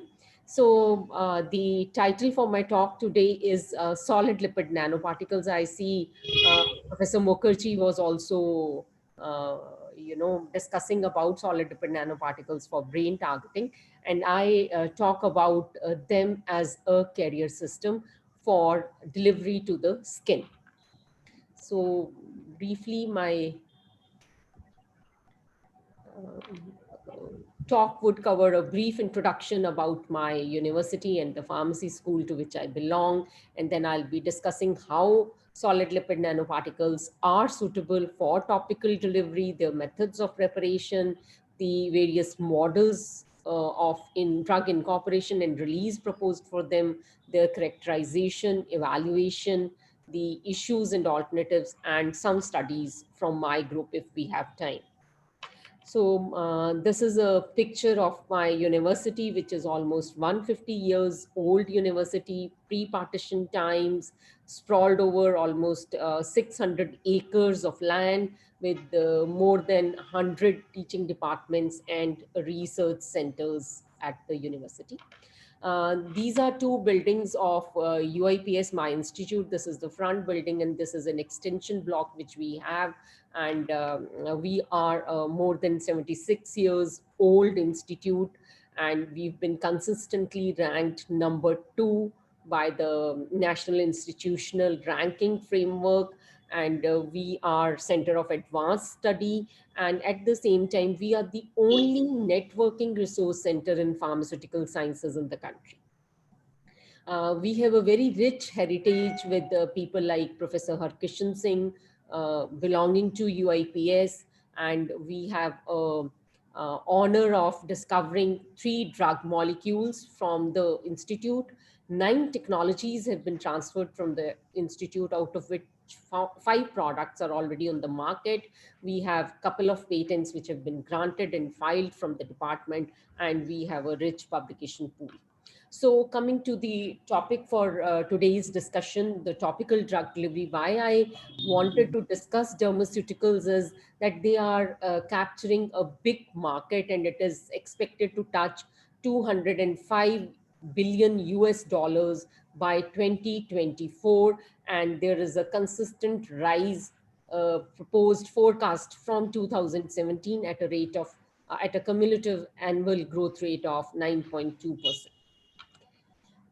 Why we need a delivery system for the skin? We all know that the outermost skin layer, which is the stratum corneum, has a unique brick and mortar arrangement where the corneocytes, they are fitted into a cement-like material which is formed of a lipid-rich matrix. and the passage of large molecular weight of more than 500 Dalton is limited through the skin, and it forms a very strong barrier. And since most of the this is the second largest organ of the body, and most of it is exposed to the environment, so the chances of onslaught is very large. So that is why by nature we've been provided this barrier.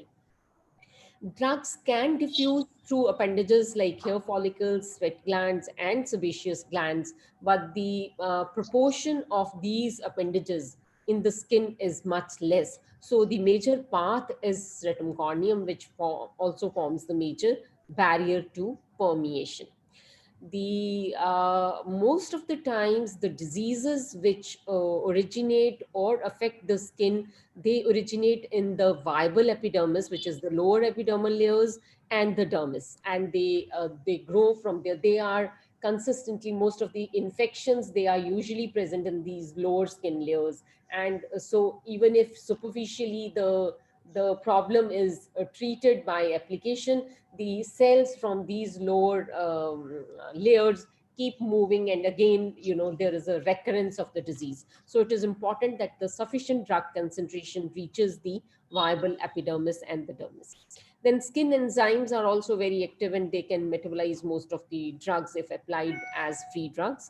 And the parameters which influence the permeation through the skin are the aged skin is usually more permeant, young skin has better barriers. The hydration levels, more the hydration, better is the permeation through the skin, and the region which we are targeting. All these would influence the delivery of active to the to the skin. And a good delivery system would address the permeation, absorption, and also stability of the drug molecules. So if I just discuss the history of novel or nano drug delivery systems, so we would say that the concept is almost 70 years old, with the first application being nano emulsions. And then around 1965, liposomes were launched.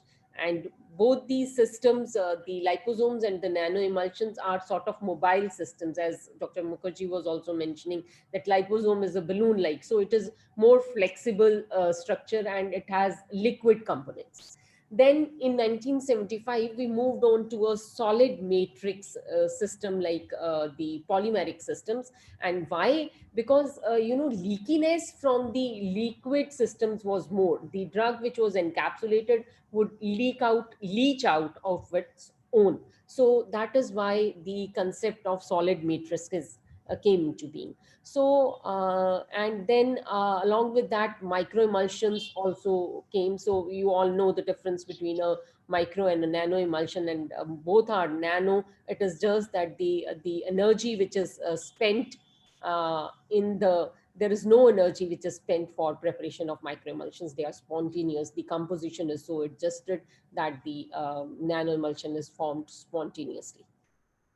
And it was only recently, I would say, because it is just maybe the concept is 25 to 28 years old, so recent with respect to the nanoemulsions and the liposomes, that solid lipid nanoparticles were proposed. So solid lipid nanoparticle, I would say, is a amalgamation of a microemulsion and a polymeric system. So we wanted to club the advantages of both these systems. So microemulsions are lipid based. So lipid systems were preferred because they are more biocompatible, and a solid matrix was desired to have a better controlled release and a more stable system. So that is how these solid lipid nanoparticles were proposed.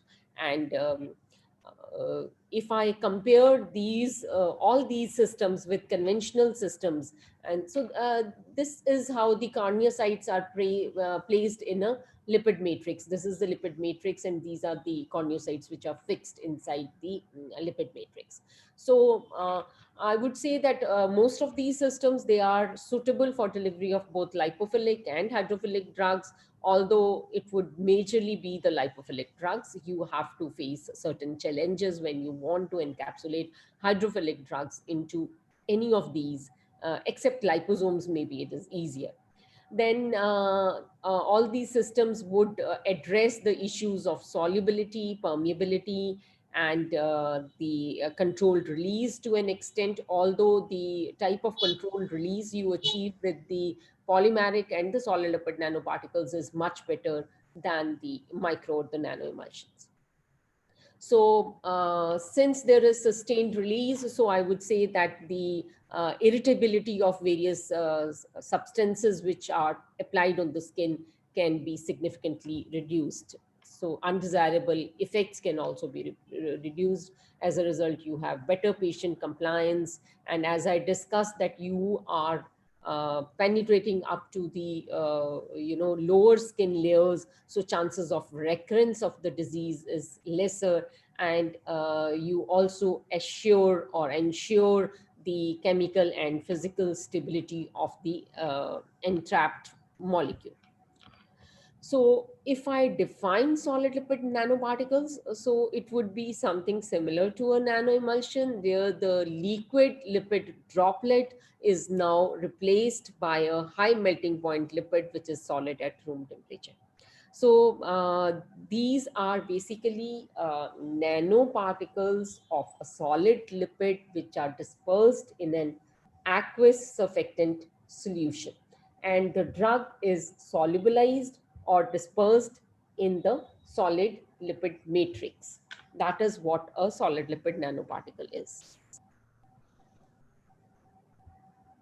So if I compare it with other colloidal systems in terms of the advantages, then liposomes face a major disadvantage in terms of their limited stability. Stability both in terms of aggregation of the liposomal particles, as well as stability because of the components. The cholesterol and the phospholipid both are obtained from biological origin and are prone to degradation, prone to not getting reproducible material, and also to oxidation. So drug leakiness, as I said, because you have a liquid matrix, is a problem with liposomes, and the amount of drug which can be loaded into a liposome with respect to the lipid matrix is also low. Nanoemulsions, again, have similar problems, and the major problem with nanoemulsion is that you cannot achieve a controlled release because you have a highly mobile core. Polymeric nanoparticles, as well as the controlled release is concerned, and to an extent stability is concerned, are good, but the cytotoxicity of the polymer and the the monomeric the monomeric components which would be produced is a concern. Then several polymers, they undergo hydrolysis, so stability can be problem. Then invariably the number of polymeric nanoparticles which are produced per unit volume of the dispersion is low, and the loading again is low because most of the drugs would not be soluble in the polymer. You are using an organic solvent to solubilize. That is another disadvantage of polymeric nano.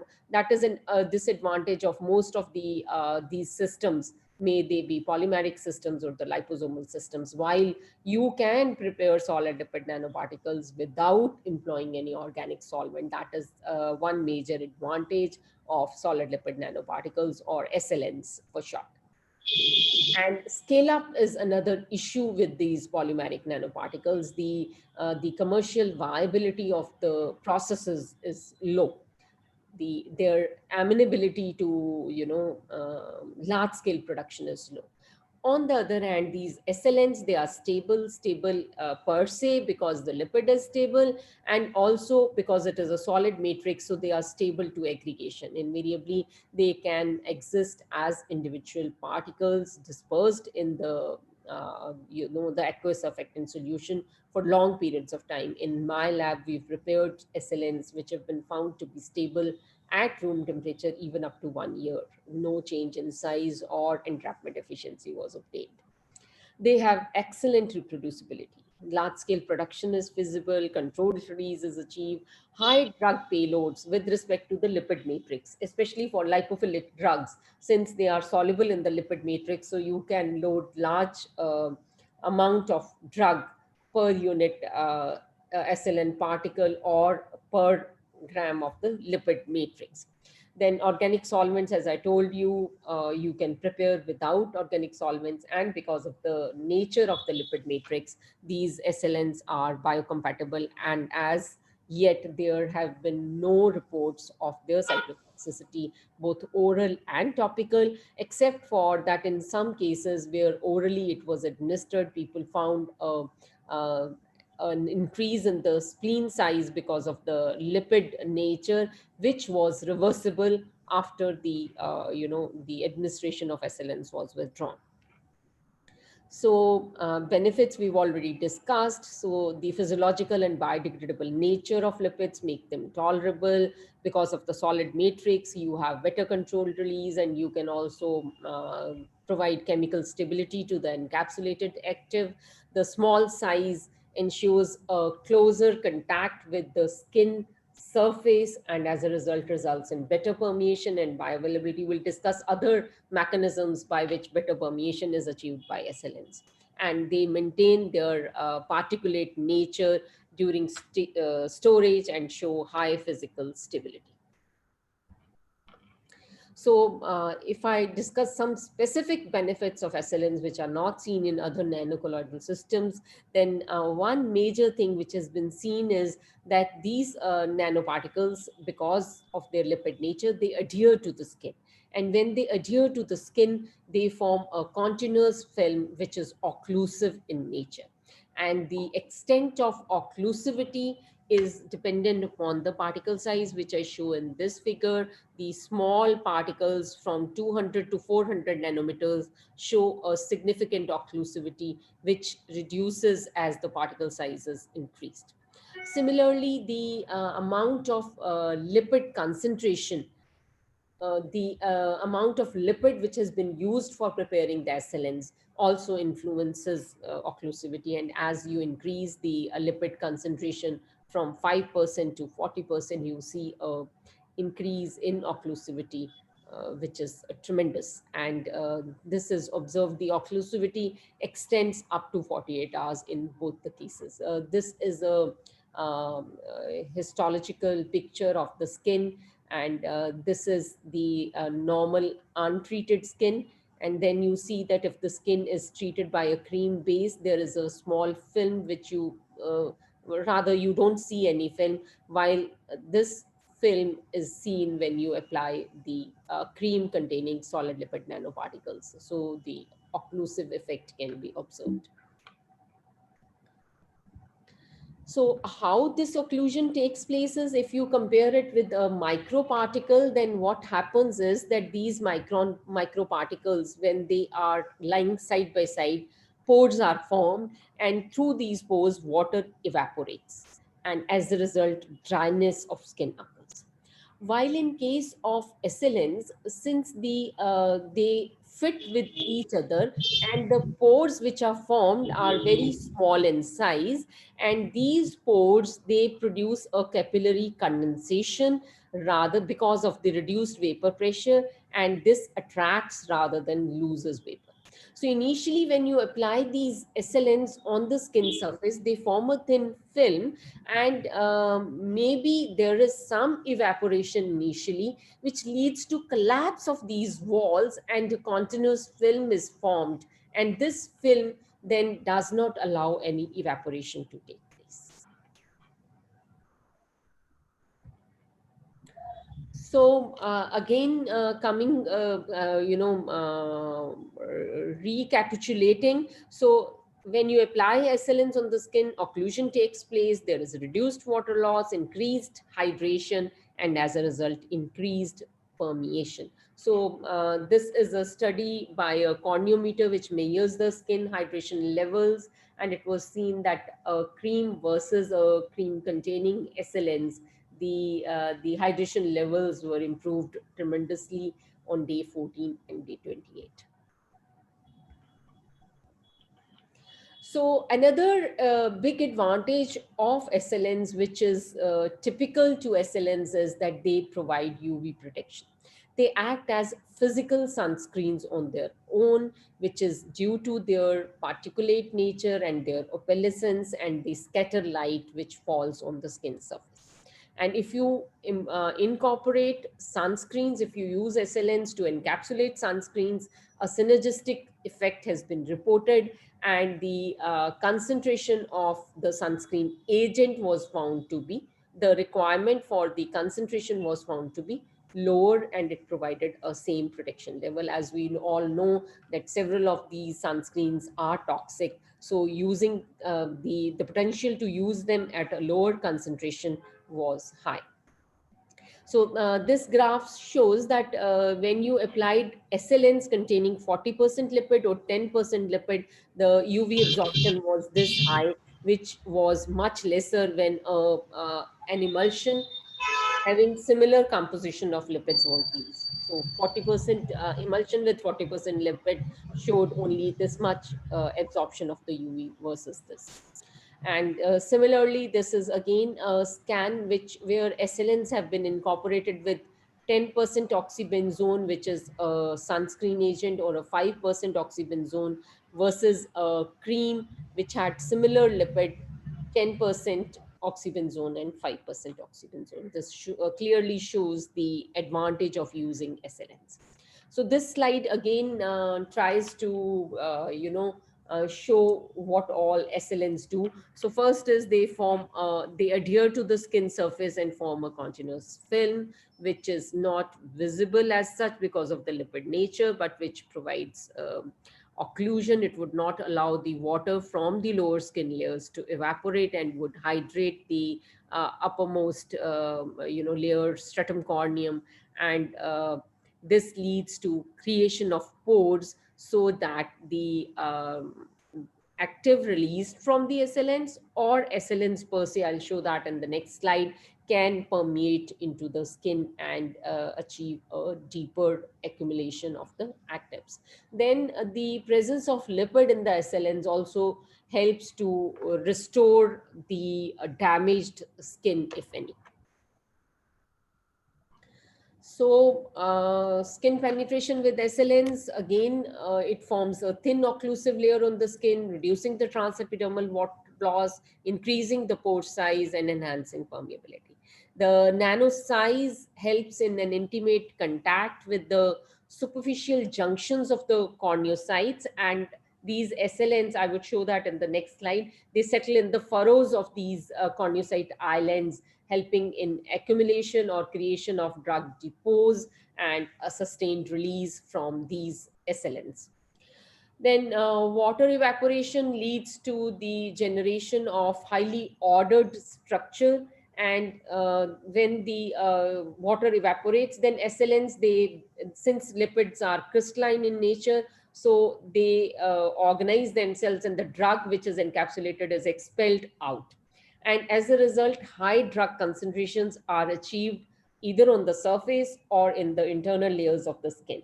And this leads to a thermodynamic change, these supersaturated drug solutions, because most of these drugs are many times insoluble. So those supersaturated solutions would enhance the absorption.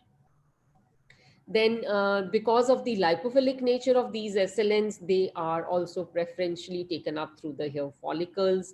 And these SLNs also, in spite of a solid matrix, they have a fluidic nature because they are enveloped on the outside by a surfactant bilayer.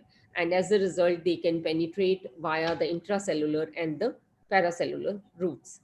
And the drug release is rapid as well as steady, that we'll discuss. So this is the transcellular uptake. They can reach the viable epidermis and the dermis, and here the lipid would change to the crystalline form and expel the drug at high concentration. Then there could be similarly paracellular uptake, because again, both of them because of the nano nature and because of the surfactant layer on the outside. Then they can also be taken into the appendages like the sweat glands and the hair follicles, and they can accumulate in these appendages, and from there they can keep on releasing the drugs slowly. And on the surface of the skin also, there could be a polymorphic change and expulsion of the drug, and high drug concentrations, supersaturated solutions, and thermodynamic changes and take up of the active into the skin. Then in between the corneocytes, there is some space, the furrows, where the solid lipid nanoparticles can settle, accumulate, and release the drug. And then they can also penetrate intact through any damaged skin surface. So this was about the mechanisms of uptake of SLNs from the skin. Next, we come to the preparation methods. Two methods are very common, and they are both lab scale and commercially viable methods. One is the high pressure homogenization method, and another is a microemulsification method. Microemulsification method is very, very simple, and it can be reproduced in any lab with minimal equipment or apparatus. Several other methods are there, like ultrasonication, superfluid technology is really catching up. Then microfluidics is also now being used for preparation of SLNs. Solvent emulsification and solvent emulsification followed by evaporation or diffusion are methods similar to the liposomal preparation. Then double emulsion methods. Then once the SLNs are excuse me, once the SLNs are formed, you can either use them as liquid dispersions and store them, and many times people prefer to lyophilize or spray dry them into a powder and reconstitute at the time of use. And sterilization can also be achieved with SLNs if desired, for example if you want to prepare wound dressings or things like that. So I would discuss the two methods, that is the homogenization methods and the microemulsification method. Microemulsification method, I think all of you know, so I thought I'll just discuss the homogenization, high pressure homogenization methods. These are of two types, hot homogenization and cold homogenization. So the first step is similar, where you dissolve or disperse the drug in a molten lipid. You usually melt the lipid at around 10 degrees higher than the lipid melting point, and then you disperse or dissolve the drug into the lipid phase. So in case of hot homogenization method, you prepare a coarse emulsion where you would use the lipid phase, which contains the drug, and you would mix it with the hot aqueous phase, which contains surfactants. You can also add the drug in the aqueous phase, depending upon the solubility or the type of encapsulation you want to achieve. And as a result, a coarse pre-emulsion is formed, which is micron sized. And then this coarse emulsion is passed through the high pressure homogenizer. I will discuss the principle subsequently, and while it is hot. And then this hot nano emulsion is achieved. So basically it was a coarse emulsion which was broken down into smaller particles in a nano size, and then this nano emulsion is allowed to cool to form the solid lipid nanoparticles. In case of cold homogenization, methods are used for one, hydrophilic drugs in those cases, because in case of hot homogenization methods, what would happen is the since this is hot and the drug has if drug has a solubility in water, then it would try to partition into the water phase at high temperatures. And then when the lipid starts cooling, sometimes the drug which is less soluble and is supersaturated, it would try to partition back into the lipid phase. But if it is a hydrophilic drug, then you would lose a large part of this drug into the aqueous phase. So for hydrophilic drugs, we many a times prefer the cold homogenization method, or for thermolabile drugs, where you don't want to expose the drug unnecessarily to very high temperatures. So in those cases also cold homogenization method is used. We use the cold homogenization method for protein encapsulation, and we used it for the small interfering RNA encapsulated SLNs prepared in my lab. So once you dissolve or disperse the drug in the molten lipid, you rapidly cool it either in liquid nitrogen or in dry ice. And then this solid mass is milled to micron-sized particles. These particles are dispersed in an aqueous surfactant solution, which is then exposed to high pressure homogenization, and the particles, the suspended particles, are broken down to a nanosize. So basically, if I grossly tell you, then hot homogenization method is basically a emulsification method, while this is a suspension which is broken down into smaller particles. So this slide again shows the method. So you have melted the lipid, added the drug molecules into it, and you prepared a pre-emulsion with hot surfactant solution, and then you passed it through a high pressure homogenizer. You resulted in a hot oil and water nanoemulsion, which was cooled to form solid lipid nanoparticles. In case of cold homogenization method, you melted the lipid, added the drug to it, cooled it to so that it solidified. The solid mass was then milled through a powder mill to generate micron-sized particles, which were suspended in an aqueous surfactant solution, and then this suspension was passed through high pressure homogenizer to result in a nano suspension of SLNs. So basically what a high pressure homogenizer is, that you have a narrow gap of few microns through which your dispersion is pushed at high pressure of 100 to 2000 bars, and it is then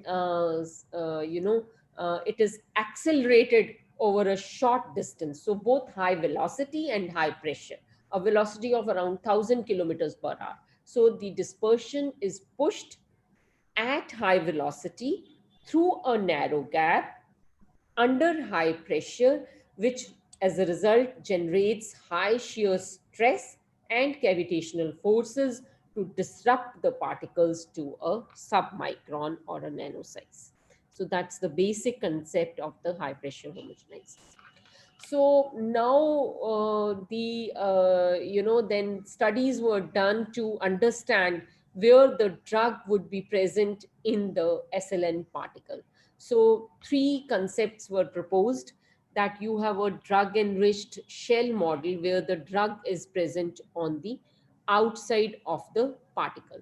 Now in this case what is proposed is that basically the lipid solidifies first to form a solid lipid core, and then the drug crystallizes. So the transition of the lipid to solidify is faster than the crystallization of the drug. So drug has a partial solubility either in the lipid, or drug is very highly hydrophilic in nature, so that when the emulsion was formed at high temperatures, it partitioned into the water phase. However, when the cooling started, the lipid particles solidified, and while the outside of the particle was yet melted, the drug, because the temperature cooled down, so supersaturated, now at high temperature, supersaturated solutions were formed. The more amount of drug could go into the aqueous phase. As the cooling starts, the a stage reaches where supersaturation occurs, and now the drug particles are pushed back into the lipid phase by the water. Now, since only the outer surface of the particle was still melted and the core started solidifying, so the drug is majorly present now here in the shell. And these types of particles would always show a burst release because the drug is present in the shell. Then in case of situations where the lipid and the drug, they crystallize simultaneously, there would be a homogeneous distribution of the drug. And also if you prepare your particles by cold homogenization method, because in that case you have dispersed or solubilized the drug in the lipid, and then you have milled the lipid particles. So you usually have a homogeneous matrix model. And then there is a situation where the drug precipitates faster than the lipid solidifies, and as a result the drug is present in the core of the particle, and there is a more sustained release achieved by these particles. So invariably you see a biphasic release of drug from the solid lipid nanoparticles with an initial burst release, which would be because of the diffusion of the particles from the surface, or because of the matrix erosion of the SLNs, or the erosion of the lipid matrix because of the hydrolytic degradation of the lipid. So the advantage of the burst release is that it would provide you a loading dose, and it would reduce the lag phase of the effect. And then there is the second phase, which is so this is your burst release phase, and then you end up with a controlled or a sustained release phase. And that is because the active starts releasing slowly from the lipid core. And this is more desirable when you have irritating active. So the rate of release would depend upon the nature, the composition of the lipid matrix. So if you have a lipid which erodes faster, then you could have more of the burst release. Then choice and concentration of the surfactants, because the surfactant are forming the outermost layer of these particles. So these are basically a lipid core which is surrounded by a surfactant layer or a bilayer or a monolayer, and then you have the aqueous phase, which also has some surfactant particles in it. So surfactants, they really control the release of the drug, the nature of the surfactant and the concentration of the surfactant. And lastly, the prediction method. As I told you that in case of cold homogenization method, you would have a homogeneous distribution, so you may not get that prominent burst release as you see with the shell enriched model. So this slide again shows how, as I explained to you, that surfactant and high temperature, they enhance the drug solubility initially, and then as the cooling takes place, there is redistribution of drug from the water phase towards the lipid phase, and as a result the drug is encapsulated here in the shell.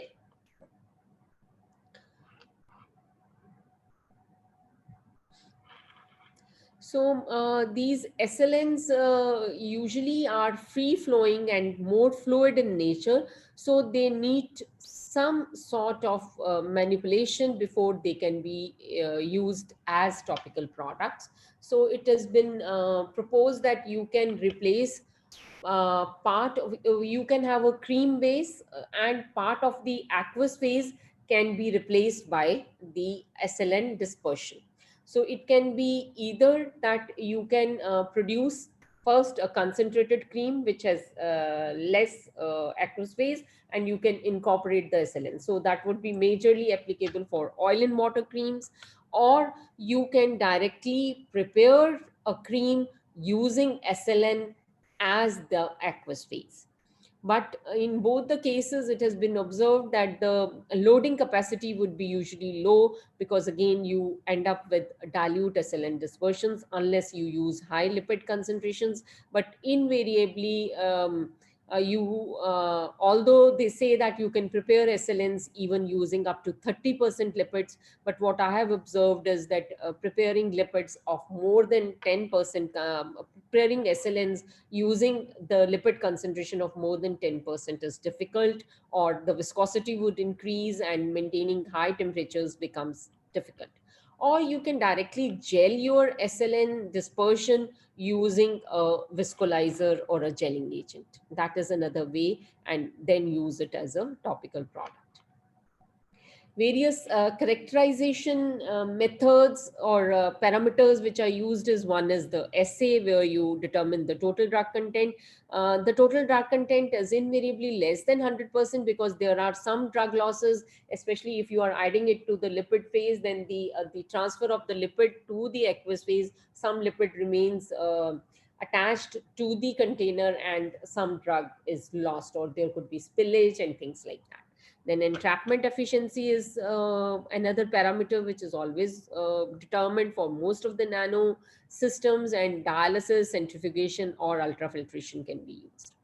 Then you also determine drug loading, which is the proportion of the drug to the lipid or the solid matrix.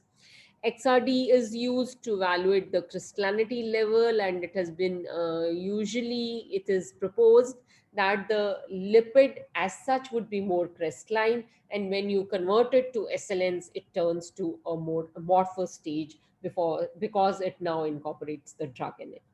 The scanning electron microscopy and transmission electron microscopy are commonly used to determine the size, shape, and the aggregation behavior of the SLNs. Particle size can be determined by laser diffraction or by photon correlation spectroscopy, and both the particle size and the variation around the particle size, that is your polydispersity index, can be measured by various particle size analyzers. MAL1 is one, then DELSA Nano by Beckman is another. And now you have a newer systems where the particles can be individually imaged and tracked. And those are very sophisticated systems which have now come. Then zeta potential is another parameter which is commonly used, although there are several debates whether it is a reliable method, because you invariably dilute your dispersions when you measure zeta potential, and they say that it is not the actual zeta potential which you are measuring, but it is a predictor of the storage stability. Higher the charge on the particles, more is the chance that they would repel each other and not aggregate. Then this thing, DSC is, or differential scanning calorimetry, is often used to determine the purity, the polymorphic form, the crystallinity, and the melting point of the formed SLNs. NMR is sometimes used to determine molecular mobility and confirm the encapsulation of the drug molecules within the lipid matrix. Electron spin resonance is also often used for as where the active probe or the spin probe would be used, and it would give you the information about microviscosity, micropolarity, and also the chances of induction of crystallization upon storage and expulsion of drug.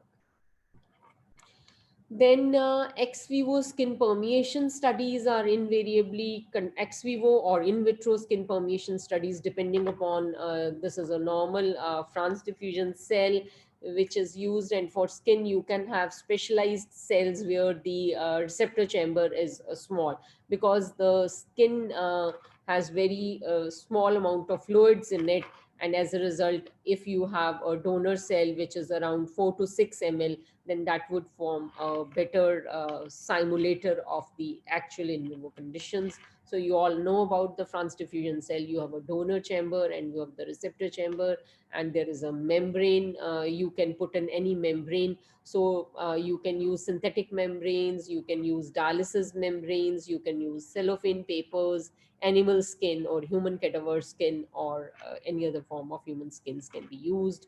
So it is important that sink conditions are maintained and the temperature and pH is maintained to simulate the in vivo conditions better. And then in case the skin is used, we would first use the, we would determine the we can also determine the drug concentration in the skin by after running it for certain period of time. Then you grind or the skin and extract the drug molecules through it, and it would show you the retention of the drug within the skin. One is passage across the skin, so that would be useful when you want transdermal delivery. But when we are talking of targeting to the skin, then we would be more interested in the amount of active which is present or retained in the skin rather than what passed into the receptor channel. Then there could be in vivo skin permeation studies for which microdialysis can be used, where you have a probe which is made up of a dialysis membrane, and you can put the probe, you can insert the probe into the epidermis or the dermis, and from one side you have a peristaltic pump which would pump a suitable physiological solution like ringer through it.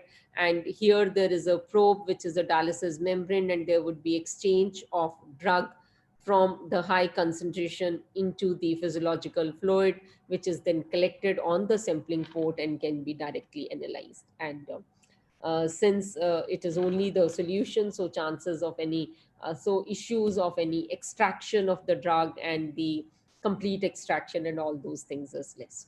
Then another in vivo method which is used is tape stripping, where the you use adhesive tape, and it is applied on a skin surface, and you would peel off the tape, and some stratum corneum cells would remain adhering to the tape. And then these cells can be washed off from the tape, and the amount of drug present in these cells can be determined, quantified. And you can have repeated tape applications up to 8 or 10 times, and you can go to the lower skin layers, because initially 3 or 4 tape strips would remove the stratum corneum, and then you can reach up to the viable epidermis.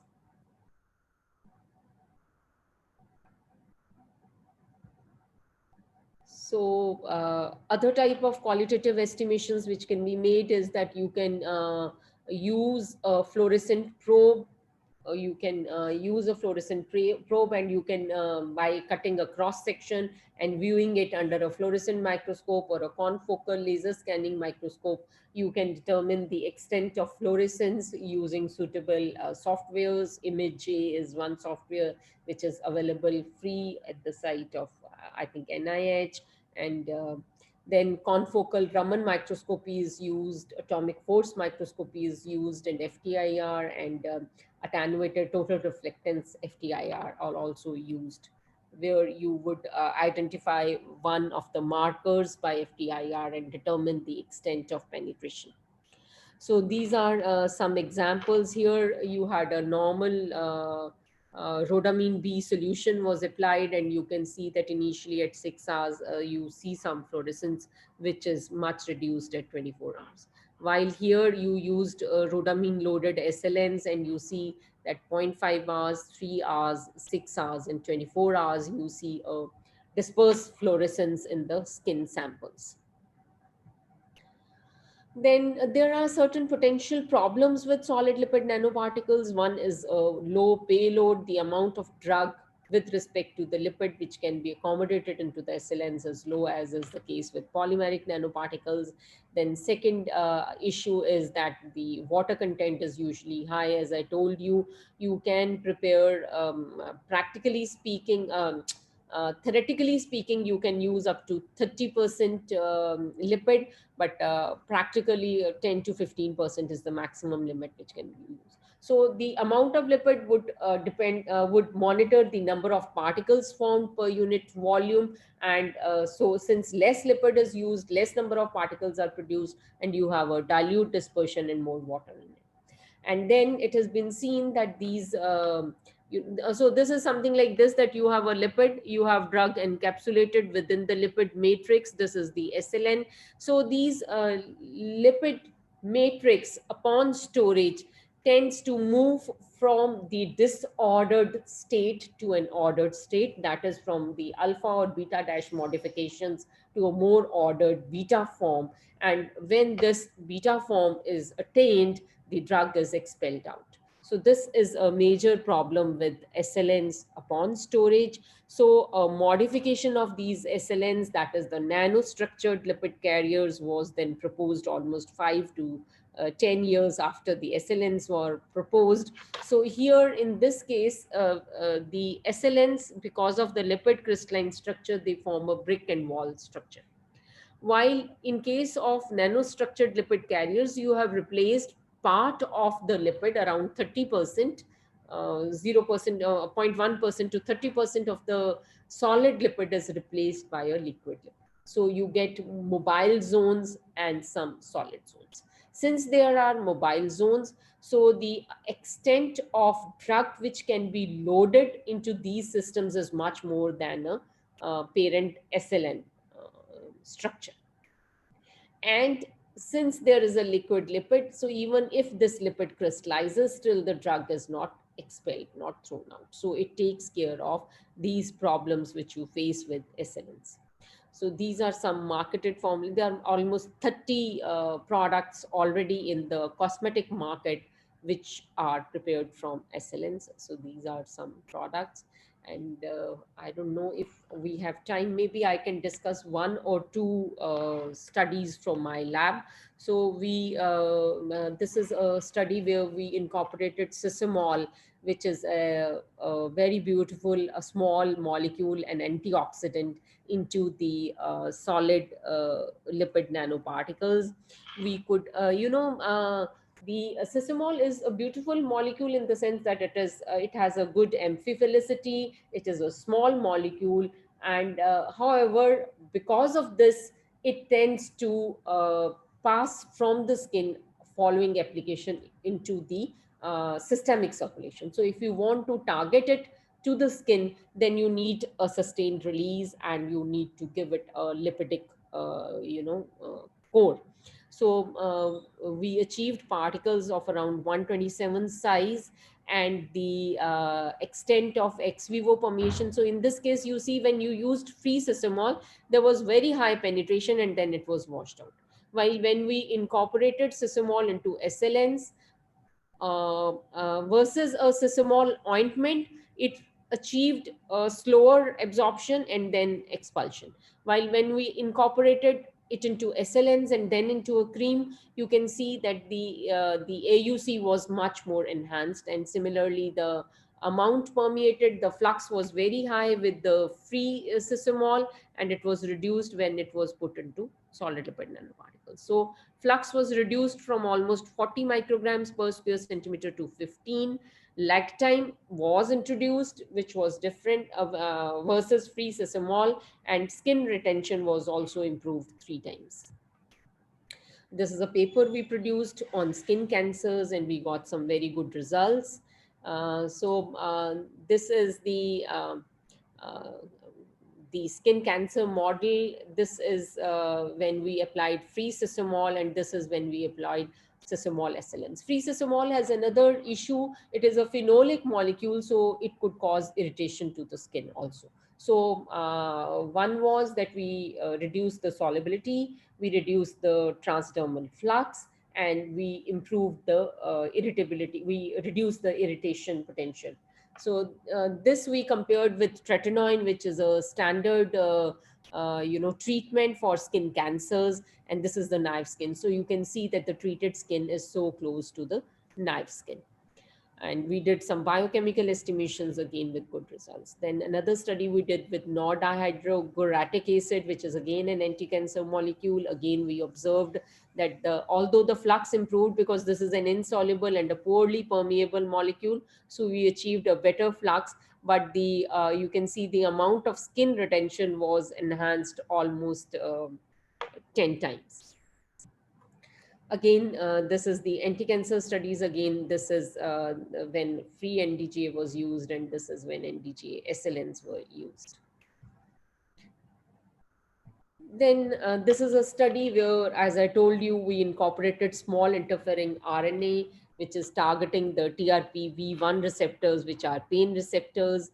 And this was a very challenging study where we encapsulated highly hydrophilic molecule which had a high negative charge. Invariably, there are reports where siRNAs have been encapsulated into solid lipid nanoparticles, but invariably they have used cationic lipids for that. But cationic lipids are very costly and toxic in nature, so we used a normal neutral lipid and still could encapsulate solid lipid nanoparticles and could also protect the siRNA. These are some degradation studies we performed, and the naked DNA. These studies we performed with DNA to, the siRNA was very costly. So we performed some pilot studies with DNA and then moved on to siRNA. So you can see that within 60 minutes, storage at 37 degrees reduced its concentration to 26%. And when it was treated with DNAs, all of the DNA was lost within 15 minutes. While when this DNA was encapsulated into solid lipid nanoparticles, the temperature as well as DNA's treatment did not, produce much degradation, and 90% of the DNA was still maintained. This is the drug release study. These are HEC 293T cell lines, and we observed the internalization of fluorescent loaded SLNs, the SLNs prepared by fluorescent probe, and you can see there was a significant, these are DAPI stained cells. So this is normal DAPI stained cell. When treated with free fluorescent solution, you just see some green color, very faint green color on the margins, while here you can see the amount of, uh, cell uptake is very high with these SLNs. Again, these are the skin histology studies, and we could see that the fluorescent labeled SLNs reach the blood vessels, the hair follicles in the dermis, and also the dermis and hypodermis fibroblasts. So this was a very interesting observation. Then we did some pharmacodynamic studies in thermal induced pain, heat induced pain, and capsaicin induced pain, and the pain threshold after application of TRIPS RNA used, SLNs was immensely improved. Then we've done some studies with curcumin, which we all know has poor solubility, poor stability, and it undergoes pH as well as photo degradation. So the release you can see was enhanced up to 5 days, while the we used 50% methanol as the dialysis fluid, because to maintain the sink conditions, because curcumin has a very poor solubility and it would not, solubilize in any of the dialysis fluids. These are the degradation studies. The SLNs, they were found to be highly stable, 10 to 100 times stable at different pHs with respect to free curcumin, which degraded very fast. You can see that at physiological pH, the extent of degradation is very high for free curcumin. And T half at these pHs was also enhanced by 13 times. The photostability, again, you can see that free curcumin degrades, 22% degrades in amber glass containers and almost 35% degraded in transparent containers in the photostability studies, while almost 98% of curcumin was maintained even in transparent containers. And the change in encapsulation was also, there was no change. Percent entrapment was similar. Particle size did increase a little, but there was no significant change, and zeta potential was also maintained. We also did toxicity studies to establish safety of the developed curcumin SLNs, and the amount permeated was also enhanced significantly through the skin. And this is the last study with ketoconazole. We achieved, although particle size was high, ketoconazole is a highly lipophilic molecule, but has a very poor solubility and is also unstable. And these are some studies we did in US, where we employed, did some sequential tape stripping, and we also did some sections were microtomed and observed by FTIR, AT-FTIR, and confocal Raman spectroscopy also of the on the surface of the skin to see the penetration of the ketoconazole through the skin. So these are the images of the ATR, FTIR imaging, and after tape stripping, up to 8 tape strips were done, and still there was The sixth tape strip shows a significant absorption. So high SLN content is shown by the red color, the maroon and the red color, and you see high concentration of ketoconazole even at after the sixth strip, which indicates that it could penetrate up to the viable epidermis. Similar studies here. Then we also did confocal Raman spectroscopy. Again, this is the Raman spectrum of ketoconazole. This is the peak, and we could identify this peak in the treated skin. So I conclude that the SLNs represent a particulate technology which can be useful for cosmetics and dermaceuticals. The production is feasible both at the lab and the large scale. The solid lipid nanoparticles have some beautiful features like occlusive nature, leading to hydration, improved penetration, the targeted effects, avoidance of systemic uptake, and you can target the lower parts of the skin or the epidermis, because the SLNs, they change their polymorphic form and release the drug. And as I told you, more than 30 cosmetic products are already in the market, and vis-a-vis, you have very few liposomal products in the market, and they have a superior performance with cosmetics. So you can see some vitamin C type of cosmetics which otherwise have very poor permeability and bioavailability. These are some references, and thank you. And I'm open to any questions, although I know it is lunchtime, so anybody has any questions they can ask. Thank you. Thank you, ma'am. Thank you, ma'am, for such an enlightening and informative presentation. If anyone has any question, please ask.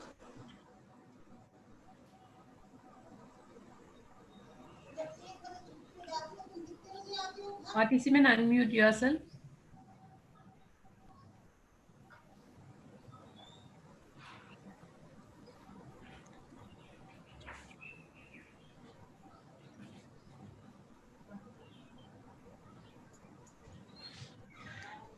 I think they have no doubts. They have no doubts. Okay. I would like to request Lata ma'am to kindly felicitate our respected guest speaker, Dr. Indu Parkol ma'am. Lata ma'am, it's over to you. Monica?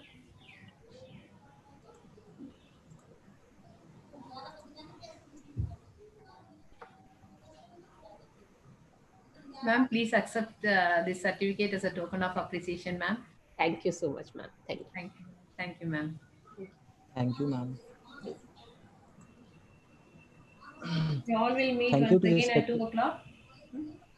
Yes. We all will meet again at 2 o'clock for the afternoon session. Dr. Arun Nandasper will be speaking about copyright and plagiarism. Thank you to respected chairperson, guest speaker and participants for joining with us. We will join again for our next session at 2 p.m. Thank you again.